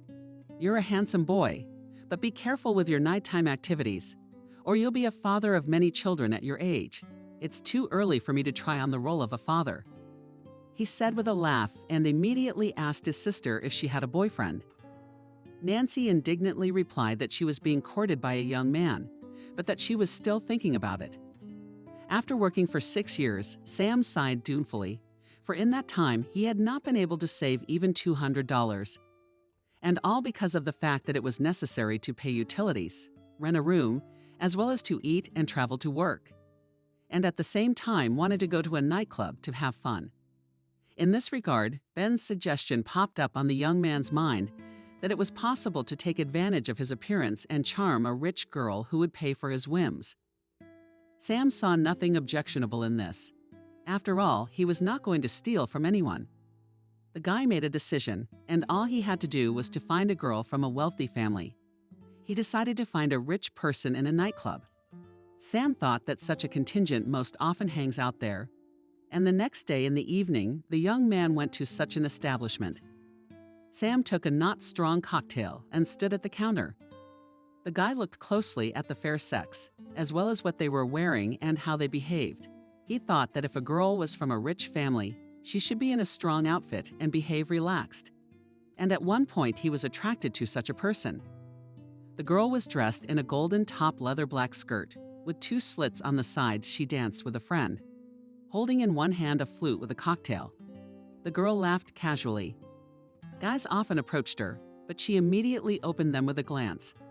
Sam decided to try his hand at courtship and approached the stranger. The guy raised his glass to the top and, trying to shout over the music, said that he was raising a flute to the pristine beauty. The girl looked at him with interest, but immediately asked him to back off. The young man inwardly traits, but did not back off and said, I understand that damn beautiful young ladies so and should behave toward you himself.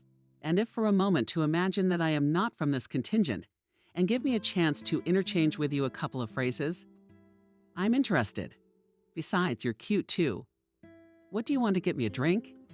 Actually, I'm used to being served by the ladies. But in this case, let's make an exception. Let's go to the bar and choose. Are you a ladies' man? The stranger said with surprise.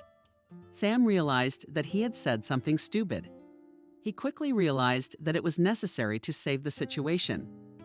Therefore, the first thing that came to mind, said to the interlocutor, why so rude? I just have a high demand from the fair sex. Sometimes I'd even have to fight back. Now I see you are Naburietsia Price. With a laugh said the girl, and then added, How cocky are you? Come on, let's go to the bar. Soon the couple stood near the bar and sipped a cocktail. They chatted casually. Sam learned that the girl's name is Lily. She's 19 years old, studying at university. Her father is a big official and her mom is an The young man, having learned the details of the internal, was jubilant. that he made the right choice when he approached the girl. Then the couple danced and, already for 0 o'clock, left the night establishment. The young people went outside and the girl headed for a foreign car. The guy remained standing in place.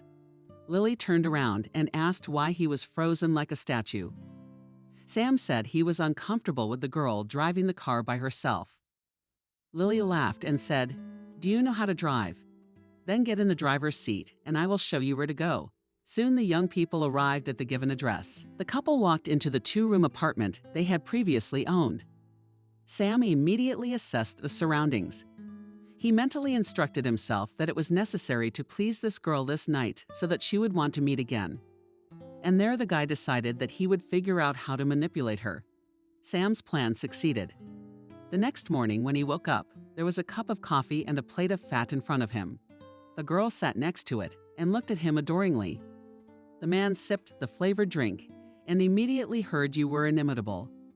"Let's spend the whole day together, drive around the city, go to decent cafes, and then come back to my place. Your offer is tempting, but I can't afford the pleasures of life. You know that. Who told you you'd be paying? I'm the one who proposes it, so I'm the one who finances it." Lily said with a smile, "Maybe you'll give me some cash.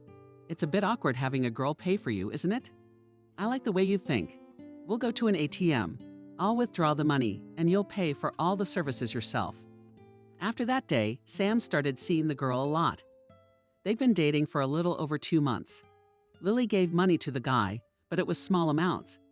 And all because of the fact that the girl was financially dependent on her parents' money. Sam didn't like that. He wanted the mistress to be independent of others, and her money was managed by herself. That is why the young man decided to part with Lily. When they met again, he told her about it, which caused a flurry of emotions. And then the unexpected statement of the girl, "You cannot leave me, as I am pregnant by you." That's a lie. What's the point of me lying to you? So you have to terminate the pregnancy because I'm not going to be a father. If you go against my will and have a baby, you won't get much since I have a small salary. The young man said stiffly and left the apartment. Later he found out that Lily had lied about the baby. She just wanted to keep the guy close to her. However, after such a statement, Sam concluded for himself that in the future it is necessary to use contraception. Now that the guy realized what kind of girl he needed, he decided that it was necessary to look for her not in a nightclub, but through a marriage agency.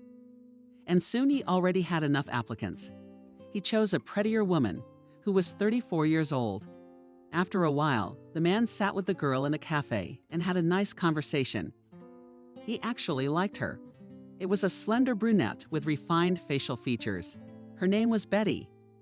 From the girl, the young man learned that she is an entrepreneur, has her own boutique, lives in a 2-room apartment in a dormitory district. She has a Chevrolet automobile. Betty asked the young man to tell her about himself. The young man did not make up anything about himself and told it like it is. His biography, the woman after his story looked at him thoughtfully, and then said, "And why are you so handsome? And do not get acquainted with peers. With them is not interesting. I am more attracted to women who are wise and like to talk to them. There's something to talk about and it's nice to enjoy. What about you? I see you're a frank young man. Well, let's try to meet you. Maybe we can make the perfect family." The couple started dating. Betty was good with Sam. He could turn an ordinary day into a holiday. With his noble character, the man also enjoyed socializing with the woman, and he often teased her like he used to tease his sister. Betty took no offense at Sam for this, until a certain point. It was when the couple was already dating. For the 3rd month, Betty was at work, as the downstairs neighbor called and said that she was being flooded from her apartment. The woman immediately closed her store and hurried home, calling the plumber in advance to come. Betty entered the apartment and hurried to the bathroom, but there was no water running. She went to the kitchen, but it was dry there too. The woman shrugged her shoulders perplexedly and wanted to go to her neighbor to find out why she had deceived her. But then Sam came out of the room to her and said, "See how great I've made your day off. I should call and tell her you're flooding the neighbor. How are you already here? Do you realize what you're doing? I called the plumber, and now I'm gonna have to pay for a false alarm. I got ripped out of work on a Sunday when it's busiest, which means at this time I'll lose the opportunity to sell something and therefore no income. I don't understand how a neighbor could go along with your scam and call me. And collect it. What's there to understand? With a smile said the guy and continued. Money makes everything. I paid my neighbor to make that call. You're laughing. I give you money and you spend it recklessly. You're your own beggar's brood. And in a way, I'm even supporting you. Maybe you think there's no substitute for you. Then you're sorely mistaken. Whoa, you're gonna insult me now. Look, I can leave. Good riddance. You weren't gonna start a family with me anyway.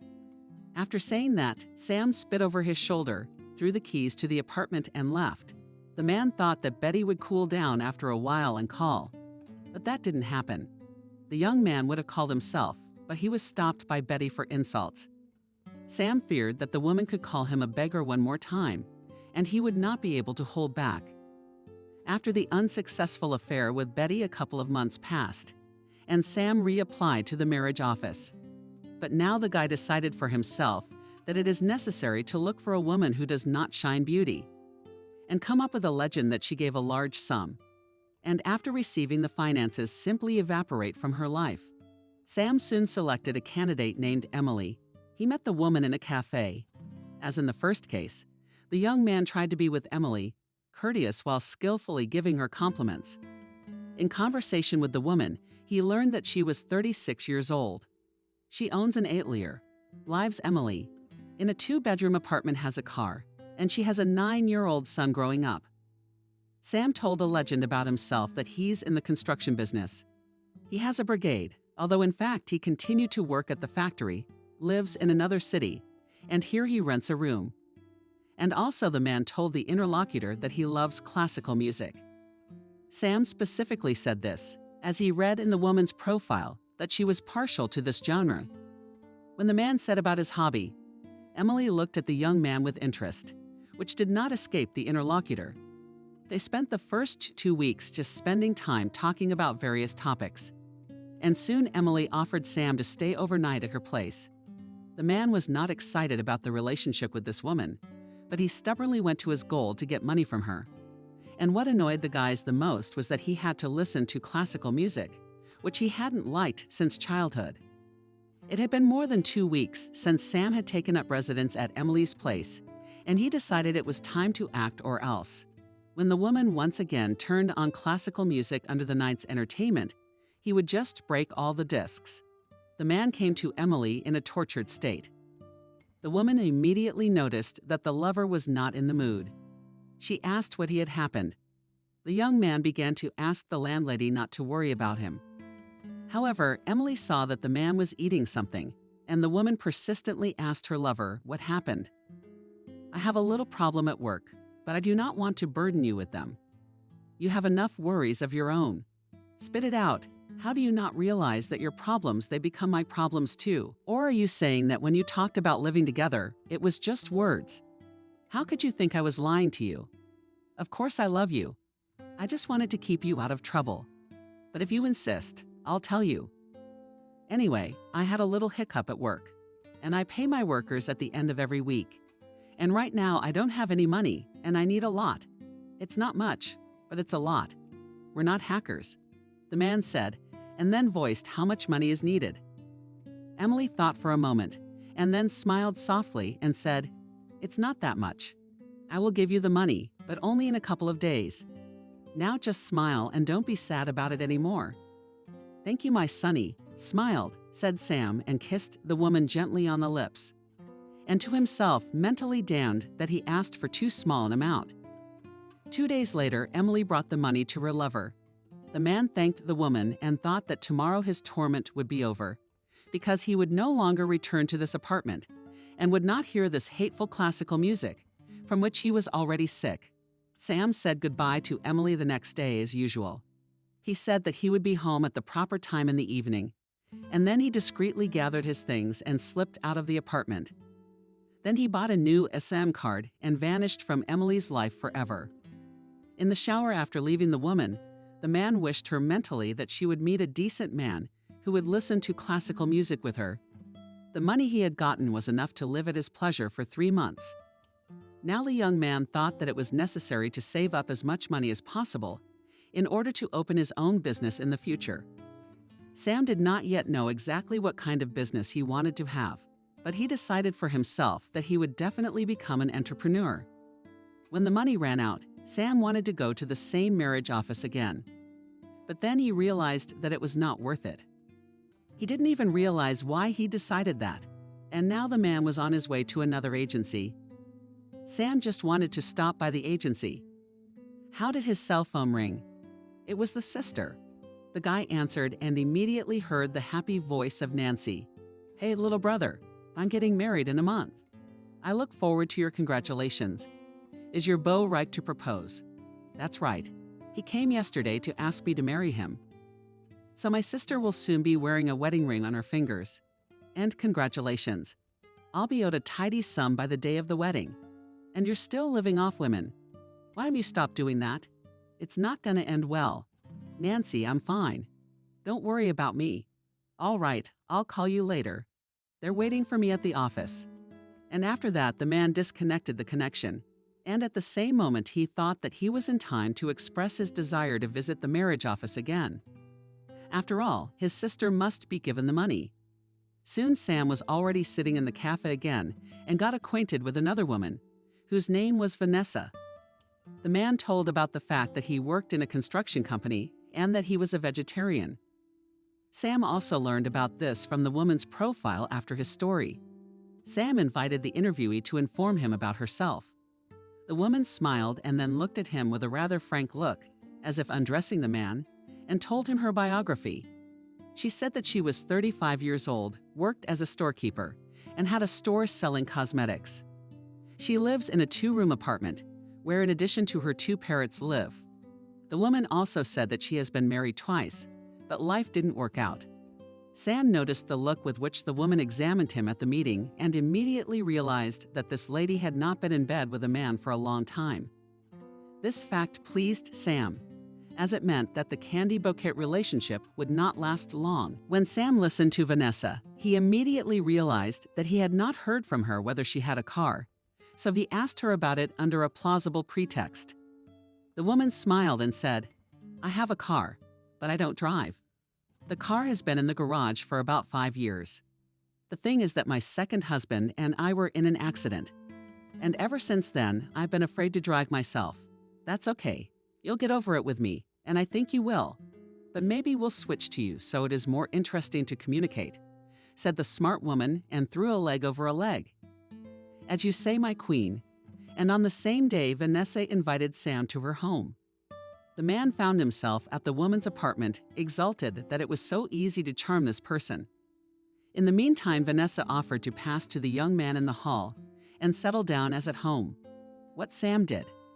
After a while, entered the living room and the owner of the apartment, who had changed into a short silk robe of azure color. The woman was holding a tray with a bottle of wine, a couple of glasses, and a vase with various fruits. When the man saw all this, he hurried to help Vanessa carry it to the coffee table. The couple then took a seat in the armchair that faced each other.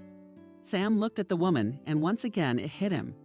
The thought that there would be a lot of money to be made out of this very spectacle, but it was only necessary to act wisely.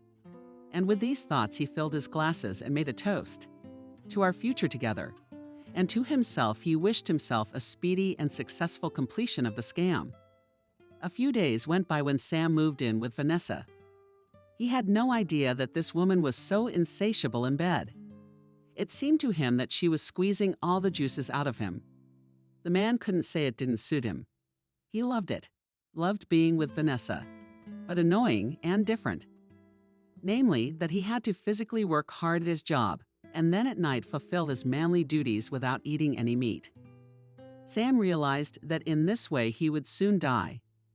That's why right after the factory he started to go to cafes, where he bought himself a meat-calorie dish. Time moved imperceptibly, and his sister's wedding day was approaching. Sam realized that it was time to act further, and he decided to continue in the same spirit as it was last time. The man, as always, came home from work in a dejected state. He tried not to speak much verbally to Vanessa. And naturally, the woman became alarmed and began to question him.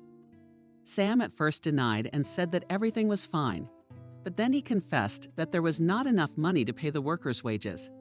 The woman recognized the man's amount and said that she had some savings, but it would not be enough to cover the wages. Sam replied that it would be possible to give at least some money to the workers, and then he would make it on his own. The man promised that he would pay back all the money soon. Vanessa withdrew the money and gave it to her lover. Sam thanked the woman and said that he had to go home for a few days, as his mother was ill. Vanessa sympathized with her lover and wished her mother a speedy recovery before leaving. Sam soon left for home, but only not to check up on his mother, as she was short, but to get to his sister's wedding. And here he is already in the registry office and watches Nancy exchanging wedding rings with the groom. And then the guests and relatives give a friendly shout to the newlyweds, bitterly and bitterly. Then everyone goes to the cafe, where the feast begins and the celebration is in full swing. The toastmaster announces that it is necessary to congratulate the young. Guests and relatives begin to put envelopes with money on the tray. When the turn comes to Sam, he rises and says, "I do not know how to say beautiful words in such cases, but I would like you to use the contents of this envelope to go to a resort and have a good vacation." The man then places a rather impressive envelope on the tray and then takes a seat at the table. On the second day of the wedding, the sister discreetly approaches her brother and asks him to step aside with her. She whisperingly asks him if he robbed a bank. The man laughs and replies that he didn't. Nancy embarrassedly says that he gave so much money that he could go to the sea and buy a dishwasher to top it off. Sam hugs his sister and wishes her nothing but happiness in her married life. The next day, the man leaves the village and goes to Vanessa in the city. He brought some goodies from home to treat the woman and let her know that he really went to see his mother. Vanessa is happy to meet her lover and passionately whispers in his ear that she missed him tremendously. It was more than 2 months before Sam started living with Vanessa. The man realized that it was time to act further, but he could not think of a strategy to borrow money from the landlady.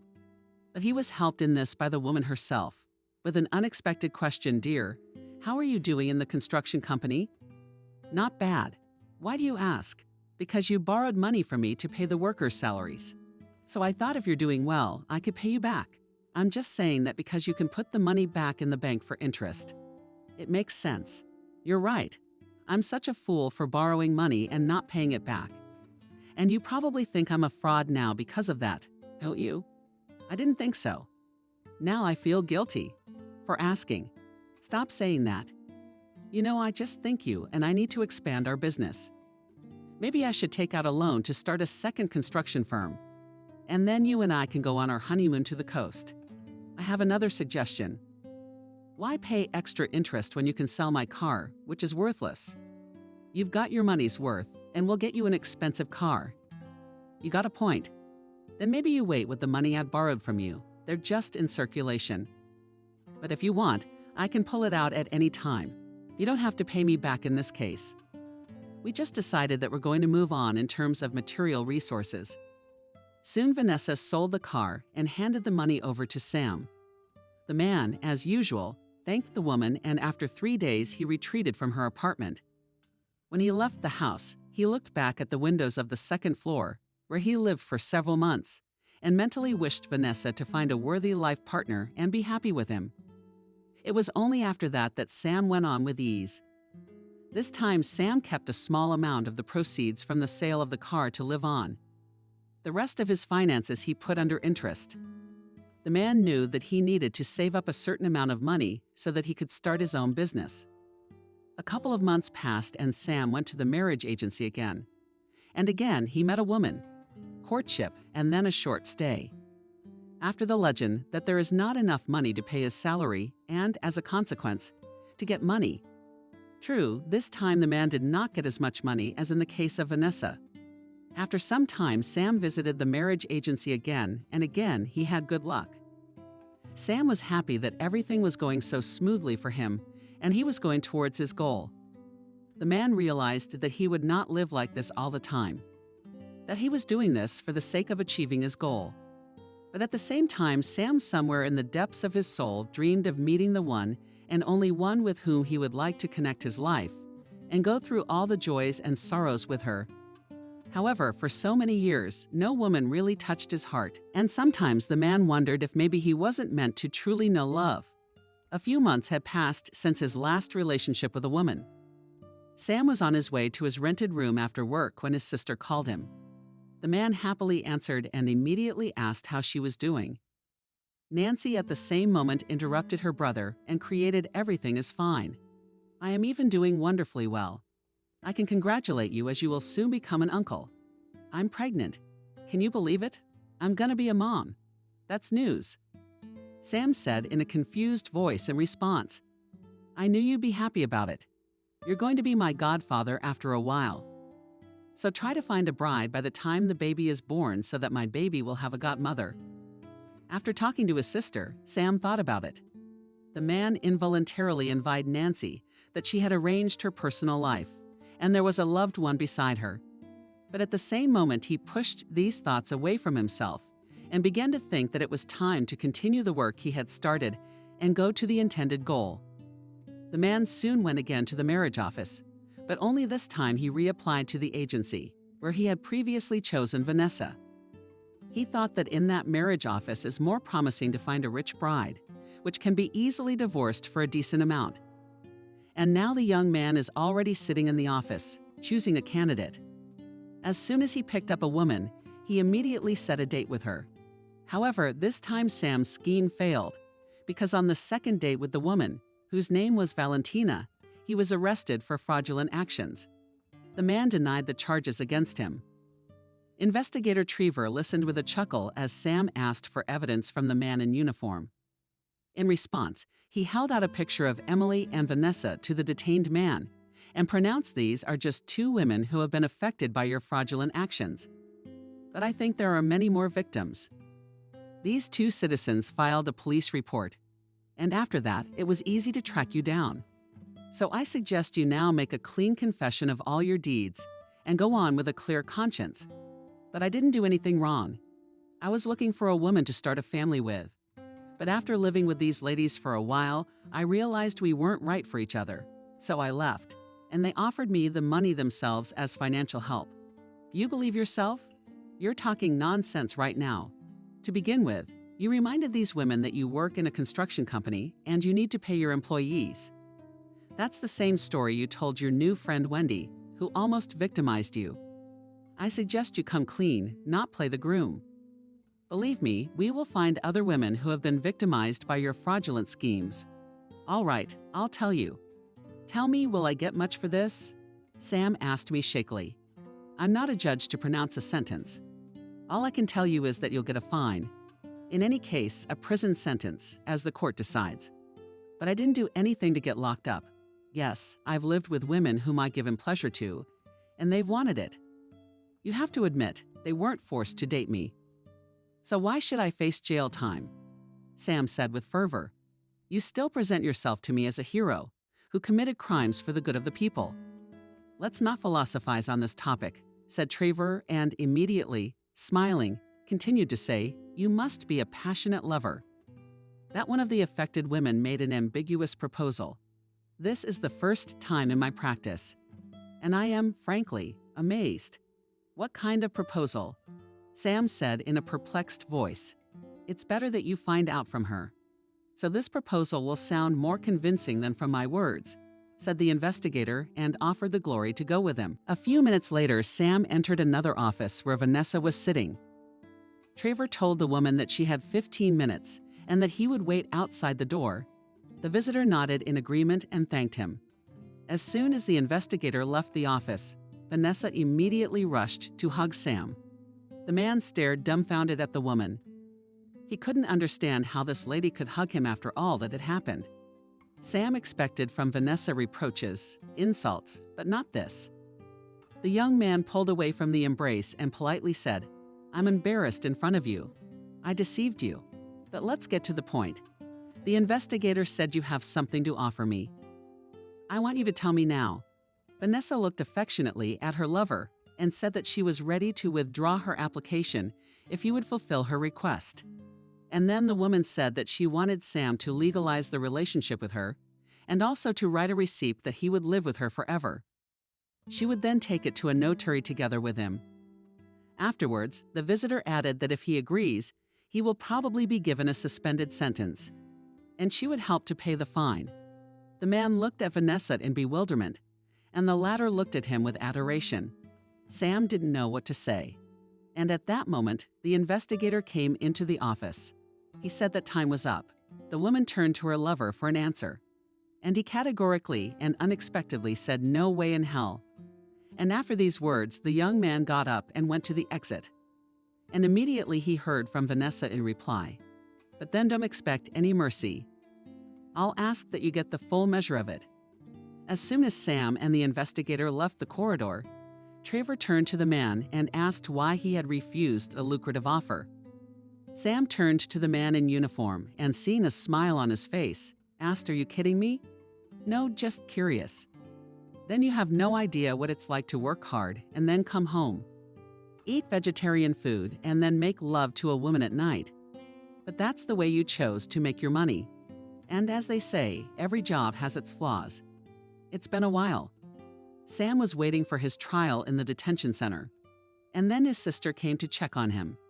She was crying and scolding her brother that he had jumped to his feet with his relationships with women. The man asked his sister not to worry and told her that he would not do it again. Nancy countered by taking him at his word that he would keep his word.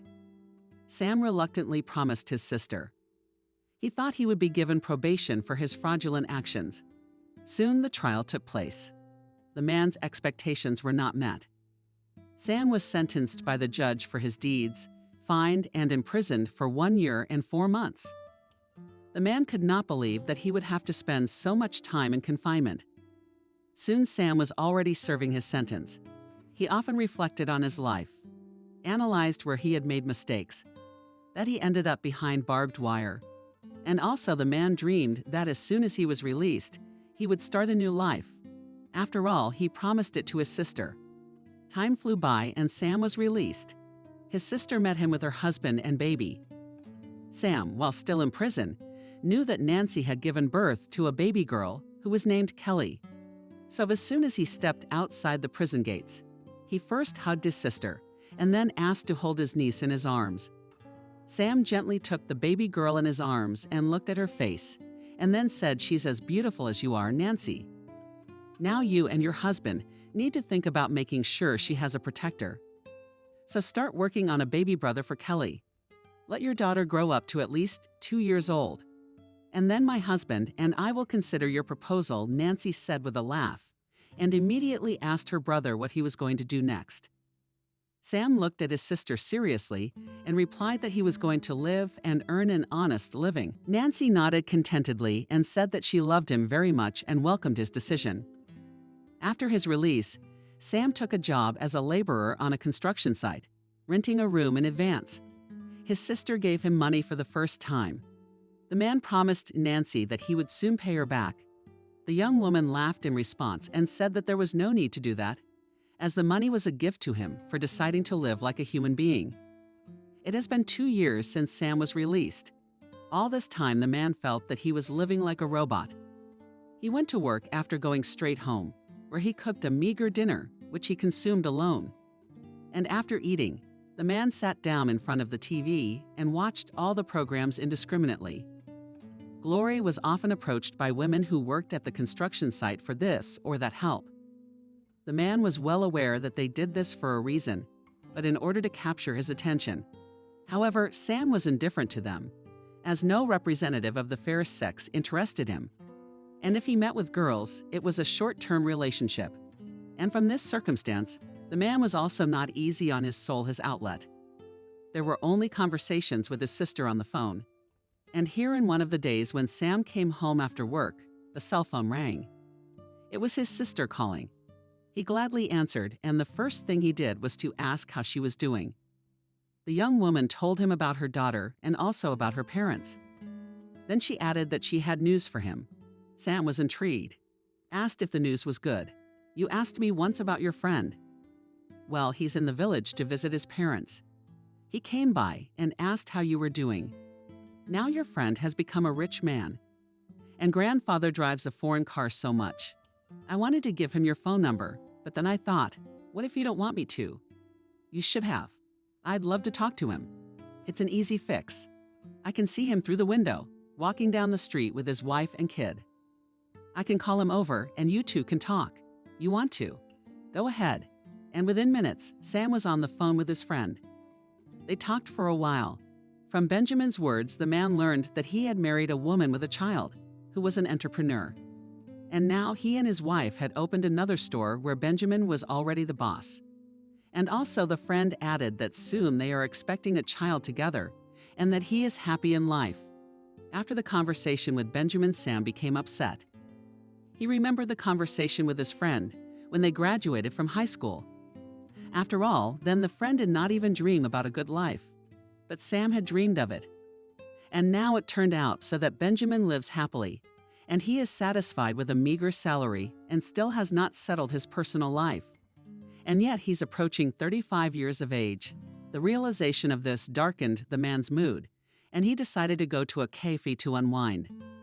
Sam, not thinking long, got ready and left the apartment. The man walked down the street and kept thinking how lucky his friend was in life. He didn't notice that he had walked a few blocks. And then Sam saw a restaurant in front of him. Initially, he thought that he should not come here because the prices would be huge. And at the same moment, the man mentally scolded himself, saying not loudly, out loud, once a year, I have the right to relax in an expensive restaurant. And with these words, he entered the establishment. The man ate dinner, and then, when the waiter came up with the bill, he was suddenly horrified when he saw the amount. Sam could hardly suppress a sigh of disappointment. He took out his wallet and counted out the required amount. And as soon as he left the restaurant, he regretted that he had entered this place at all. Sam came home in a disgusted mood. He still had a residue from the conversation with his friend. The man couldn't understand why Ben, who looked unattractive, had managed to settle down so well in life, but he himself, with his charming looks, can't find a well-off girl to love. And Sam was also nervous that today he had given a lot of money in a restaurant, and all because he wanted to feel like a rich man. Time slowly moved on and another year flew by unnoticed. Sam took a vacation and went to the village to visit his relatives. As soon as the man entered the house, he saw his mother crying. Sam frowned and asked what happened. The old woman said Kelly had fallen ill. She was admitted to the regional hospital. The doctors say she has something serious and will soon need an operation, which is better done in big cities. Nancy can't find a place to be. She roars like a beluga, day and night. Why didn't she call me and tell me about this? I thought you knew everything. Crying, the mother said. Where is Nancy now? She should be back from the hospital, the old woman said mournfully and cried again. The son hugged his mother and asked her not to worry, saying that he would think of a way to help his sister. Sam, after talking to his mother, went out into the yard. The man was angry at this point at his sister for not calling and telling him everything earlier.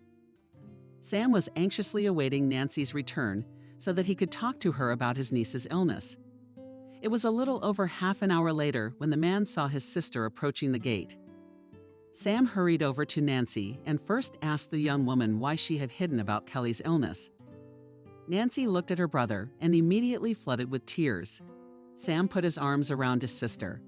His anger at the girl had already passed at that very moment. The man realized that if he himself was so worried about his niece, what state of mind was the mother in now, thinking about her child? Sam asked his sister to sit down on the bench and tell him everything. Nancy complied with her brother's request and consistently informed him about Kelly's illness.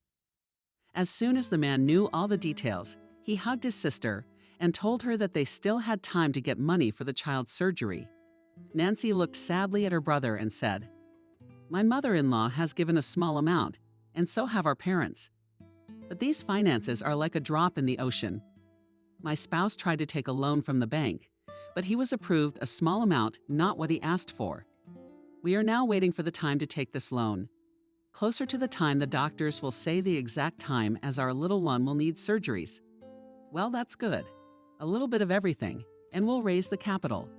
But I will ask one thing of you, that you don't do this again. You've never hidden the fact that you're in trouble from your own brother. Do you understand me? Yes, thank you for your support, Nancy said quietly. All evening, Sam, after talking to his sister, sat in thoughtfulness. The man absent-mindedly answered his father's or mother's questions. He wondered where he could get money. Sam realized that if he took a loan from the bank, he would not be approved for a large sum either. He also realized that it was unrealistic to borrow such a large amount of money. And then he remembered the struggle. Sam immediately went to his sister to get the number of his friend from her. Nancy looked at her brother with surprise and said, "Ben is your buddy, not mine. And I don't have his number. Go to his parents and get his phone number there. Do you want to ask him for money? It doesn't matter. Thanks for the tip," the man said and quickly left the house. Soon Sam went to the parents of a friend, where he learned the number of the buddy, and without wasting time, the man immediately called Ben. Sam, in a nutshell, outlined the situation to the interlocutor and immediately asked to lend him a decent amount of money. When Benjamin heard how much he wanted, his friend even whistled and said, "Do you realize how much you are asking for? I can't lend you that much, as my wife, and I have all the money in circulation. And to be honest, even if I had finances, I wouldn't give you such a sum, because you wouldn't have anything to pay back later. Nancy tells me you're struggling to make ends meet. You're a friend, but don't take offense to what I said. Ben's not a friend, you're more after what you said. Friends don't do that. I'm even bitter that I turned to you.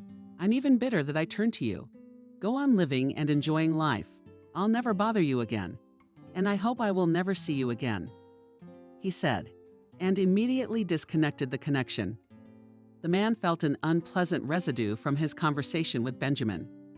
He forced himself not to think about this conversation, and his thoughts were directed to where he could get money. Sam went to his parents' house. His sister came up to him and asked if he had called a friend. The brother responded by lying that he hadn't gotten through. The man did not want to discuss with Nancy at the moment the conversation about Benjamin and his rejection. Sam walked to the kitchen, sat down at the table, and thought about it. He realized that money would not come into his pocket on its own, but finances were necessary. The man realized that he could get the money only in the way he used to do. That is, by seducing a woman and getting her to pay him a large sum of money. Sam remembered that he had given his sister his word not to engage in this business anymore. But now there was no other way out. And at the same moment, the man thought of another option how he could get a tidy sum of money and keep his promise to Nancy. Sam decided that he would seduce a rich woman and marry her, and thus in the future he would not be in the dock for a swindle and would always have money. The man rubbed his hands together with joy that he had found such a good option. He immediately decided that he would look for a future bride in the capital. Sam believed that there are more opportunities to find there and faster wealthy women. The next day, the man notified the household that he was leaving. He told his sister that he would definitely get her money within 2 months. Nancy looked at her brother suspiciously and asked him if he was thinking of scamming women for money again. Sam gently kissed his sister on the cheek and replied that he had no intention of doing so. Soon the man arrived in New York. He rented a room and then wondered where exactly to meet a rich suitor. Initially, Sam wanted to go to a dingy office, but something stopped him from that. And at the same moment, the man's stomach sounded strongly. He immediately felt incredibly hungry. On the man's mind came the decision that first it is necessary to eat, and already on a full stomach to act. Next, Sam did not delay the planned action and soon left the rented room and went outside. The man decided that today he would definitely visit a restaurant. Perhaps there he would get acquainted with a woman. And here Sam already sat at the table and dictated the order to the waiter in uniform. As soon as the man dictated the dishes, he began to look around the restaurant. Sam noted with admiration that everything here is decorated exquisitely and without unnecessary decorations, as is usually done in cheap cafes. A few minutes passed and the waiter brought part of the order, saying that the hot dishes would be ready a little later. Sam nodded in agreement and prepared to start tasting the exquisite appetizer. But then his attention was attracted by a lush lady who sat at the table opposite. The stranger was looking sadly out the window while mixing a straw in her glass. She was a full woman of about 50 years of age who was dressed in a coffee-colored pantsuit.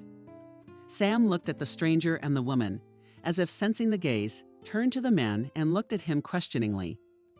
Sam involuntarily caught himself thinking that this woman was quite unhappy and obviously lonely. And he also realized that this lady was not poor. This conclusion appeared to him intuitively. And Sam got up from the table and approached her, and then politely said, "I see you are bored. Maybe I could keep you company. If you don't mind, I don't know what to tell you. On the one hand, you're a man with a strong-willed face, but no wedding ring, which suggests certain thoughts. On the other hand, I'm really bored. I'm curious to know the first side of your definition that brings you to mind. I'll answer. You're an interesting man to pay attention to a bun pulling up a cocktail. You're more likely to be interested in being with a hottie who has legs growing out of her ears and to be half my age. You're an interesting person. I'll be honest. It's not your looks that attracted me to you, it's your demeanor. But if you don't want to socialize, I'll be right back. Or rather, back to my table. Interested, young man, join us, we'll talk. Just tell me what exactly you are interested in my behavior." The man sat down next to me. He mentally realized that this woman was obviously a rich lady, but now Sam didn't know how to talk to her. Sam hadn't come up with a cover story for himself and was therefore a little nervous about it. The man didn't know what to tell the woman about himself, so he decided to act according to the circumstances. Sam offered to tell the woman about himself. The woman grinned back and said carelessly, "You're fast. Do you really think that I will tell the first person I meet everything about myself? Maybe you should tell me at the first meeting what my annual income is? You have pleased me now with your words, namely that you called our sit-downs with you the first meeting. I conclude from this that we will have more meetings, and not one, and not even two. And you are also a self-confident type with a laugh," said the woman. "Maybe just a little. Let me start our dialogue differently. I would like to know your name and immediately suggest that we switch to the first name. It will be easier to talk that way.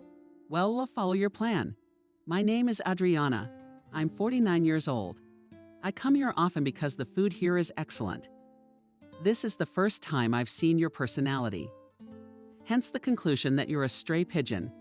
That's a pretty name you have. By the way, I want to say that you and shrewd madam, because I am actually a visiting pigeon here. I just got here today, decided to conquer New York. After losing business in my hometown," Sam said, and went on to tell the woman what his name was and how old he was. The woman listened attentively and then carelessly remarked that such a handsome man should definitely be married. Sam proudly took out his passport and held it out to the new acquaintance and said, "You can familiarize yourself with the document, where there is not a single stamp that I used to have the status of a married man." Adriana looked at the passport with interest, and then asked the interlocutor in surprise why he was not married. And then, without waiting for an answer, she said, "You don't have to answer that, as I have already guessed why you have never been married. You are obviously of a different orientation." Sam, hearing the words "new acquaintance," laughed and only after a while answered that his person does not attract the male sex at all. And then he added that he liked mature women with whom he could talk about various topics. Adriana, after these words, already looked at the man more interested, which did not hide from Sam. Then the couple started talking about New York. Sam tried to compliment her as often as possible under a plausible pretext. The woman heard beautiful words from the new acquaintance and tried not to react to them. But Sam saw perfectly well that she was pleased with these compliments. It took about 2 hours for the couple to communicate with each other. During this time, Sam learned that the interlocutor lives in a 3-room apartment, has a dacha in the Moscow region and a car. The owner of the travel agency was married. But life did not go well, and she and her husband separated. There is a child, a son, who is currently studying abroad. Sam listened to all this information carefully, and he was satisfied that he had sat down with this woman. The man realized that Adriana, like no one else, was very suitable for the role of a wife. And now Sam was thinking how to charm this lady even more. Meanwhile, the woman called the waiter and asked him to bring the bill. Sam realized that now the new acquaintance would pay and leave, and this was not in the plans of the man. That's why he said, "And you just like that you will leave now. I was hoping we could still have a good time and talk. I would suggest you to come to my place, but you realize that I will not surprise you there, because it is a rented room where there is only one bed and a desk with 2 chairs. Are you asking me to visit? Are you in no hurry with your socializing? I thought we were modern people, and you obviously liked me. Why deny yourself the pleasure if we both don't want to part? I can't argue with you. Okay, let's go to my place, but we'll get some champagne on the way." Soon the couple left the restaurant, and the woman hailed a cab. Sam was surprised to ask why she did not drive her own car. Adriana said with a smile that if she goes to a restaurant for dinner, she allows herself not to drink a strong cocktail. And if she does it, she does not get behind the wheel of a car in an inebriated state. Sam listened to the interlocutor and said, "And you are not only a beautiful woman, but also wise. You will be lucky to have a man who can capture your heart. Today you have showered me with compliments from head to toe. That's how you should be complimented. You are a worthy woman, to whom I want to say only beautiful words," quietly said the man, and in one movement attracted the new acquaintance to himself. And then Sam embraced the woman and kissed her passionately on the lips. That night the man spent at Adriana's place. Early in the morning Sam got up, while his partner was still asleep, and went to the kitchen. The man wanted to make coffee and so opened one of the cupboards as from behind he heard the voice of the landlady of the apartment, who said, "And you're looking for something to eat. You don't hide jewelry and money in the kitchen. And you might have thought that about me," the man said glumly and turned to the woman. He came close to Adriana and said, "I wanted to brew the most beautiful lady a fragrant drink and serve it in bed. But I don't know where to find a pot and coffee. I like your coffee idea," the woman said with a smile and reached up to Sam's face to kiss him. The man at the same moment embraced his partner and nestled his lips on hers, and then abruptly pulled away and mumbled, "I don't think we need coffee now. We need to continue the night's fun. Well, go to bed." After a while, Sam was lying on his back and breathing heavily. Adriana sat next to him and ran her finger over the man's face. The woman looked at the guest and thought about something.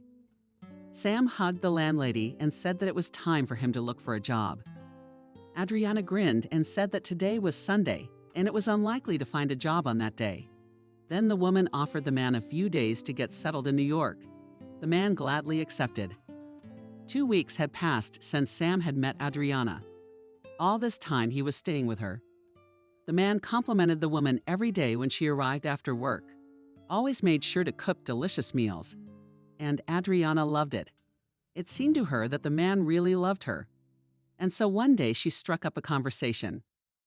"I know you're looking for a job, but you're getting a lot of bad ones. Maybe let me talk to my cousin, and he'll come up with something decent for you. You don't have to talk to anybody. I'm a man, and I have to take care of myself. If I don't find one in 2 weeks, I'll go to my homeland." "Are you saying you'll leave me?" "I thought so," the man said disappointedly. "Who told you I'm quitting? I'll work shifts. I'll live with you 1 month and work the next. I'd ask you to marry me.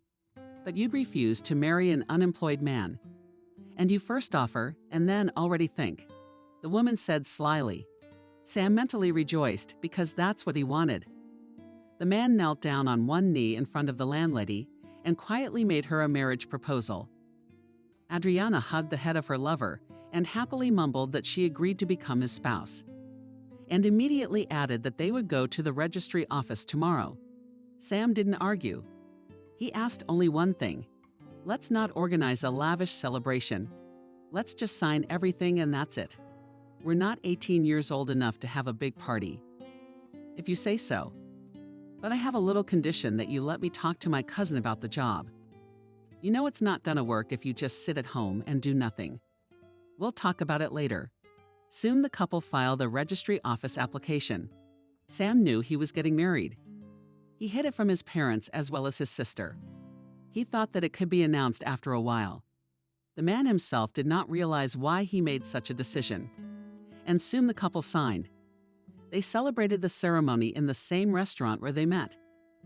Adriana sat and admired the white gold wedding ring. Across from her sat her already legal husband, who leisurely sipped champagne from a glass, looking at his wife. It had been a week since Sam had married Adriana, and then the man received a phone call from his sister, tearfully and through sobs, informing him that her daughter had gotten worse. An operation was required as soon as possible. Sam asked Nancy to calm down and said the money would be there within a few days. Mail. After his sister's call, he paced nervously around the apartment, thinking about how to ask Adriana for money. Sam did not know how his spouse would react to his request to borrow money. And when the wife came home, the man asked her to sit down to talk. Adriana saw that her husband was worried about something, so she patted him on the arm and spoke softly. "You don't have a face on you. Tell me what's wrong. My sister needs money and a lot of it. How much and for what purpose?" Sam said the amount and then told him about his niece. Adriana listened attentively to her husband, and when her husband was silent, she sat silently for a while and looked at the floor. At that moment, the man sat with his hands clenched in a fist and waited for his wife's decision. Adriana, after some thought, said that the sum was very large and she could not give it so easily. Then the woman added that she had not lived with Sam long enough to trust him with everything. The man did not like the words of his wife, and he nervously said, "Will you help me or not? If you write a receipt that my sister will give me these finances within a certain time. But I can't give you a receipt instead of my sister," the man said in a perplexed tone. "Then we are obliged not to give the money to your wife. I realize it sounds absurd, but you also understand me correctly. We have not had time to get together. How do you need a certain amount of money? What if in a couple of weeks you come and divorce me? If you want to take offense, this is the only way I'm gonna give you the money. You write a receipt that's notarized. I didn't expect that from you. Okay, I agree to your terms, but then let your brother find me a job and high paying," the man said. He immediately called his sister and told Nancy that tomorrow he would transfer the required amount of money to her in the evening. The next day, Sam and his wife visited a notary. The man wrote a receipt and then received the money, which he immediately transferred to his sister. Nancy, as soon as she received the money, then called her brother and wondered where he got so much Sam. He hastened to reassure his sister and told her that he had been approved for a loan from the bank. Nancy thanked her brother and said that she and her husband would pay back the debt whenever possible. Sam chimed in response. "Let me go on about this nonsense. You don't have to give me anything. I gave the money gratuitously. The most important thing now is for my niece to get well as soon as possible." A month passed after Sam transferred the money to his sister. During this time, Nancy and her daughter had an operation in St. Petersburg, and the girl was on the mend. Adriana introduced her husband to her cousin Mark. The man was the director of a furniture factory. Sam immediately approached his new relative with a request to get him a job. Mark Markovich answered, "I'll take you to my factory. I'll give you the position of a small supervisor. But in fact, you won't have to do anything. In principle, you will be introduced to all the subalterns. Your companion. Let's just say that you'll only work your ass off and get paid for it. If you want to go deeper into the labor activity and promote yourself, then you'll have to take more responsibility and learn a few things. What do you think of my offer? I'm in. I'm tired of sitting at home and staring at the TV all day long. It'll give me some variety in my life." Soon Sam went to work, and in fact, the man was explained his duties, told what he had to do. Sam was well aware that the position was a fictitious one, and in fact, he did not have to do anything. After the first day of work, the man called his wife and asked her for a festive dinner. Adriana readily agreed and suggested celebrating the first day of work in a restaurant. Sam gladly agreed.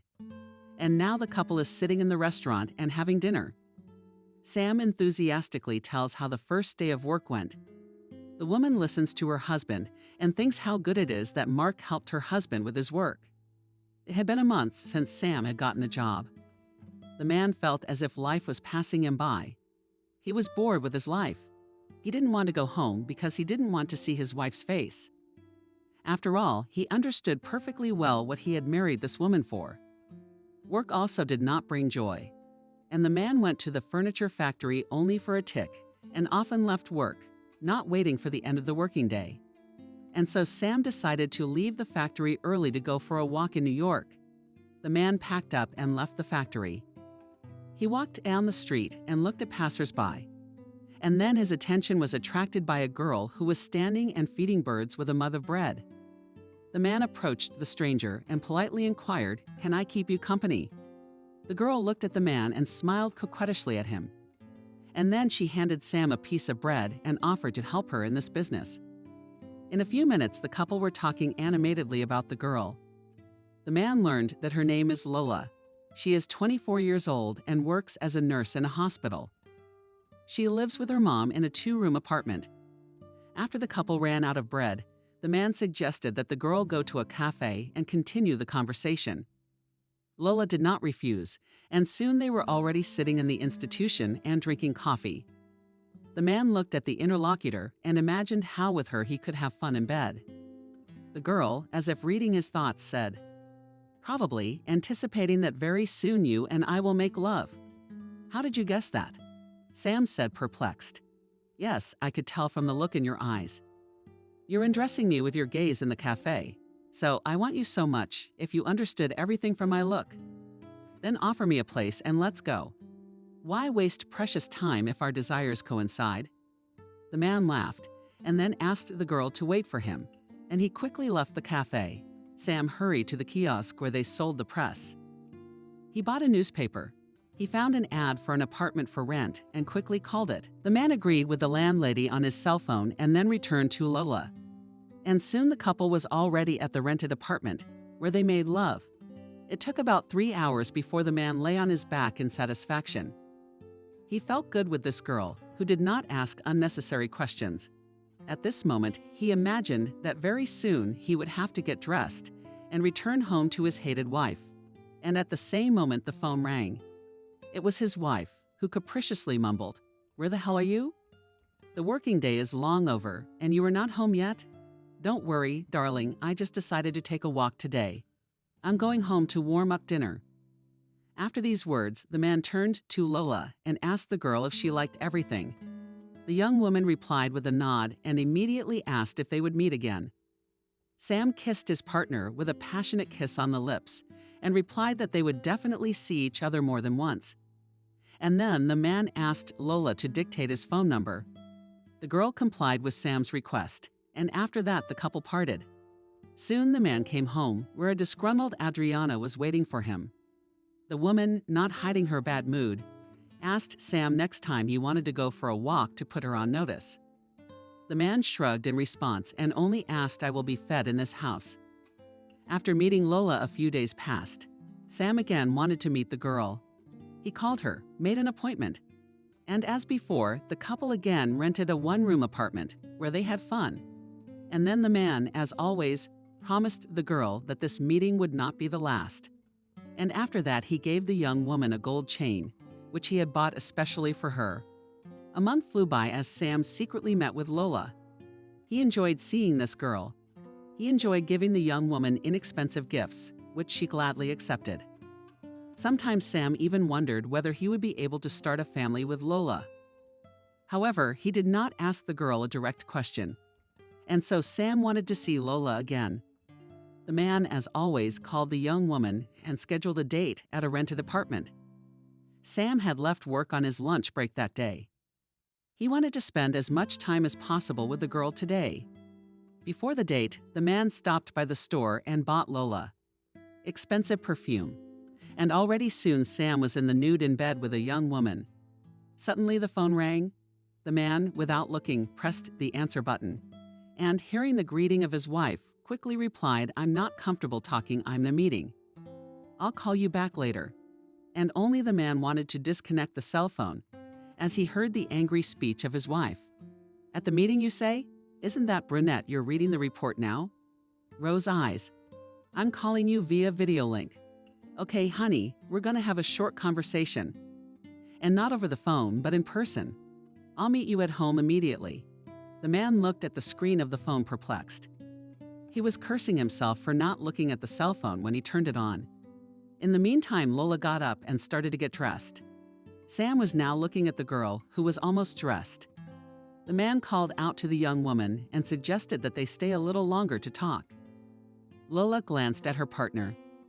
She sat down next to him, asking him, "What do you want to tell me? You understand everything perfectly well. The wife is now obviously going to ask for a divorce. And I want to ask you if you want to marry me." "No, I was just seeing you for fun. I don't plan on getting married. At least not at the moment." "Do you mean to say that you have no feelings for me, and you are writing from a girl's answer?" The interlocutor said, surprised. "If you mean love, then I can say that I do not love you. I just feel good with you in bed. I like it when you give gifts, and that's all that keeps us together. In that case, it was the last time we'd see each other. I thought you loved me. Okay, go on, go, and I won't detain you any longer." As soon as the girl left the apartment, the man put his hands around his head and thought. He understood perfectly well that now a rather unpleasant conversation was waiting for him at home. Sam felt that he was in prostration. On the one hand, he was glad that everything had happened this way. After all, now he did not have to pretend to be a man in love with his own wife. But on the other hand, now meant that going to restaurants, trips to the racetrack, as well as visiting theaters, all this stops. The man sighed sorrowfully. After these reflections, he quickly gathered himself and then hurried home, where his angry spouse was waiting for him. And as soon as Sam entered the apartment, he saw that in the hallway there was a bag, and next to it a small package. The man passed into the living room, where the spouse was sitting in an armchair. The woman gestured to the second chair. Sam sat down and looked at his spouse, and the woman coldly said, "You are an excellent lover. Nothing can be said here, but that's your value. You do not need to explain popularly that after your treason, I'm not going to live with you. And I didn't find myself in a dumpster to be treated like that, and especially you, who's a real pauper. I'll file for divorce. You don't have to worry about that, do you? You'll have the state tax deducted from your paycheck, although you can't expect to get a paycheck. I hope you haven't forgotten that I have a receipt in which you agree to pay me the money. From now on, you are no longer my husband, but only a man who owes me money. And one more thing. You no longer work for my cousin. He'll fire you for cause. That's a little favor from me to you. Now you're free to go on your way, rolling around in bed." The man stood up. He wanted to answer the woman rudely, but he forced himself not to say any nasty words. Sam looked at the landlady and then put his hand in his jacket pocket and wanted to go to the exit. But then his palm fumbled for a small box. The man took out the object and was surprised to notice that it was perfume, which he intended to give and forgot. Sam turned to his wife and handed her the box and said, "It's been a long time since I gave you a gift. Let this perfume be a parting gift from me. I beg you, do not hold a grudge against me. I wish you in the future to meet a worthy man who will love you with all his heart and never hurt. Don't worry about the money. If I owe you, I will give it to you. I will warn you right away that perhaps the next payment can be a little delayed, because I will still have to find a job. After all, you said yourself that I'm not working for Mark anymore. Now I'm leaving and I wish you happiness." Sam picked up his bag and left the apartment, never to come back here again. He walked for a while and then turned into a public garden, where he sat down on a bench and thought about what he should do next. Sam did not want to stay in New York, as he realized that it was a really expensive city. The man pondered for a while as his sister called him. Sam picked up the phone and greeted Nancy, and she quickly spoke to Sam. "Come to the village at once. Mom had a heart attack. She has been taken to the district hospital. How is she doing? What do the doctors say? We won't know until tomorrow." "What kind of day is this?" "Only trouble," the man said glumly, and immediately added that he was going to the train station to buy a ticket for the nearest flight. The man only wanted to disconnect the connection when Nancy spoke again. "What happened there?" "What kind of trouble?" "I'm fine." Without thinking, I said, and after these words, I immediately disconnected the connection. Sam now realized that as soon as he appeared at home, his sister would not give up on him until she knew the whole truth. A day later, Sam was already in the village. He learned from Nancy that his mother was better and could be visited. The man went to see his mother. The very next day after his arrival, Sam bought some fruit, and soon went to the hospital. He came to the post where a small girl was sitting and writing something in a journal. The man walked to get her attention, and then he heard from the nurse. "You don't want to spread infection around here. If there's anything you want to ask me, I'm listening. And I'm not used to talking to a man who's busy doing something else. Why don't you at least look at me? Man, what do you want?" "Talk fast, because I have a lot of things to do," the girl said and looked at the visitor point blank. Sam looked at the nurse and immediately mentally thought it is necessary to be born so scary. But aloud, the man said that he wanted to visit his mother, and he needed to know the room number. The girl, having heard Sam's surname, immediately told him in which ward the elderly woman was lying. The visitor thanked the medic and went further down the corridor. Sam stayed with his mother for about an hour and then left the ward. The man was walking towards the exit when the same nurse he had seen at the post came out to meet him. Sam thought again how unlucky this girl was with her looks, and then he noticed that she was limping on her right leg. The man mentally and thought that such things happen in life. Not only that this girl was born, not pretty, but also the Lord awarded her with a limp. Soon Sam came to the village. His sister immediately came to him and began to ask about the trouble he had in New York. The man refused for a long time, but Nancy was adamant and demanded to tell her everything. Sam couldn't stand it and said in his heart, "You are a pain in the ass, my sister, as only your husband tolerates you. If my niece will go to you in character, then definitely can communicate with you will be only on the phone and only 10 minutes. Don't leave. Tell me what happened. After all, know that I will not leave until I know the truth." Sam sighed sorrowfully and told his sister about his marriage and where he got the money for Kelly's surgery. The man also informed her of his infidelity. Nancy listened to all this news with her eyes wide open. And as soon as her brother fell silent, she slammed her fist into his chest and spoke angrily. "You married this Adriana just to get money out of her. How could you do that? In fact, you promised me that you wouldn't get your finances that way. How could you even keep this from me? Stop raging. It's all in the past. I'm gonna live here with you guys now. I don't know if we're all living together though. Of course we will. When you get a job, we'll all work together to pay off that debt to your ex-wife. All that matters now is that Mom gets better." "You're right about that, Nancy." Sam's mom was in the hospital for 10 days. The man visited the old woman every other day and often met a nurse who was still limping. When Sam saw the girl, he always saw her as an angry nurse. The man himself did not understand why he thought so about her. And before the mother was discharged, he asked her a question. "There's a nurse who works here who has a limp. I think she's angry because it's written all over her face. You shouldn't say she's mean. She's a kind soul. She will find for each patient affectionate words, and no stranger to help nurse to change diapers, seriously ill people. And also when she has a night shift, and she reads books to us. I didn't expect you to praise her so much." After the man's mother was discharged, Sam went to the city and got a job at a factory in a specialty. He decided that he would live his life as he could and no longer looked for rich women. Sam no longer dreamed of a life where he could go to expensive restaurants and drive a cool foreign car. 2 months passed as the man worked at the factory, and one day he was returning home to his rented apartment. After a day of labor, as he noticed a girl who was limping, she took a couple of steps and suddenly fell on the path, which was covered with ice. And at the same moment, 2 guys laughed nearby, and one of them said not only that it was scary, and how the earth bears such persons. Sam was well aware that this phrase was heard by the girl. The man immediately jumped up to the guys and asked them to apologize to the girl. The young men wanted to answer the glory rudely at first, but seeing his angry look, quietly said that they apologize. And after these words, the boys hurried away. Meanwhile, Sam gave his hand to the girl and asked her softly, "Are you not mistaken?" "No, but you shouldn't have stood up for me like that.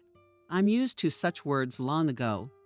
And then the girl looked at her savior and said in surprise, "I know you. You visited your mother in the hospital.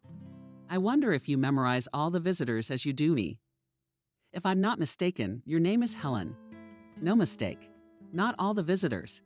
It's just that you look like a subject." "Well, I won't keep you. I should get home." Why are you running away from me so fast?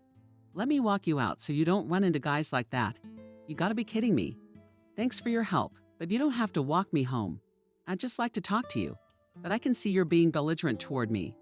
All because you think I'm cute. What's the resonance? But it turns out being beautiful isn't always a good thing in life. So what are we gonna talk about? I'll find things to talk about. The man said happily. He didn't know, but he really wanted to talk to this girl.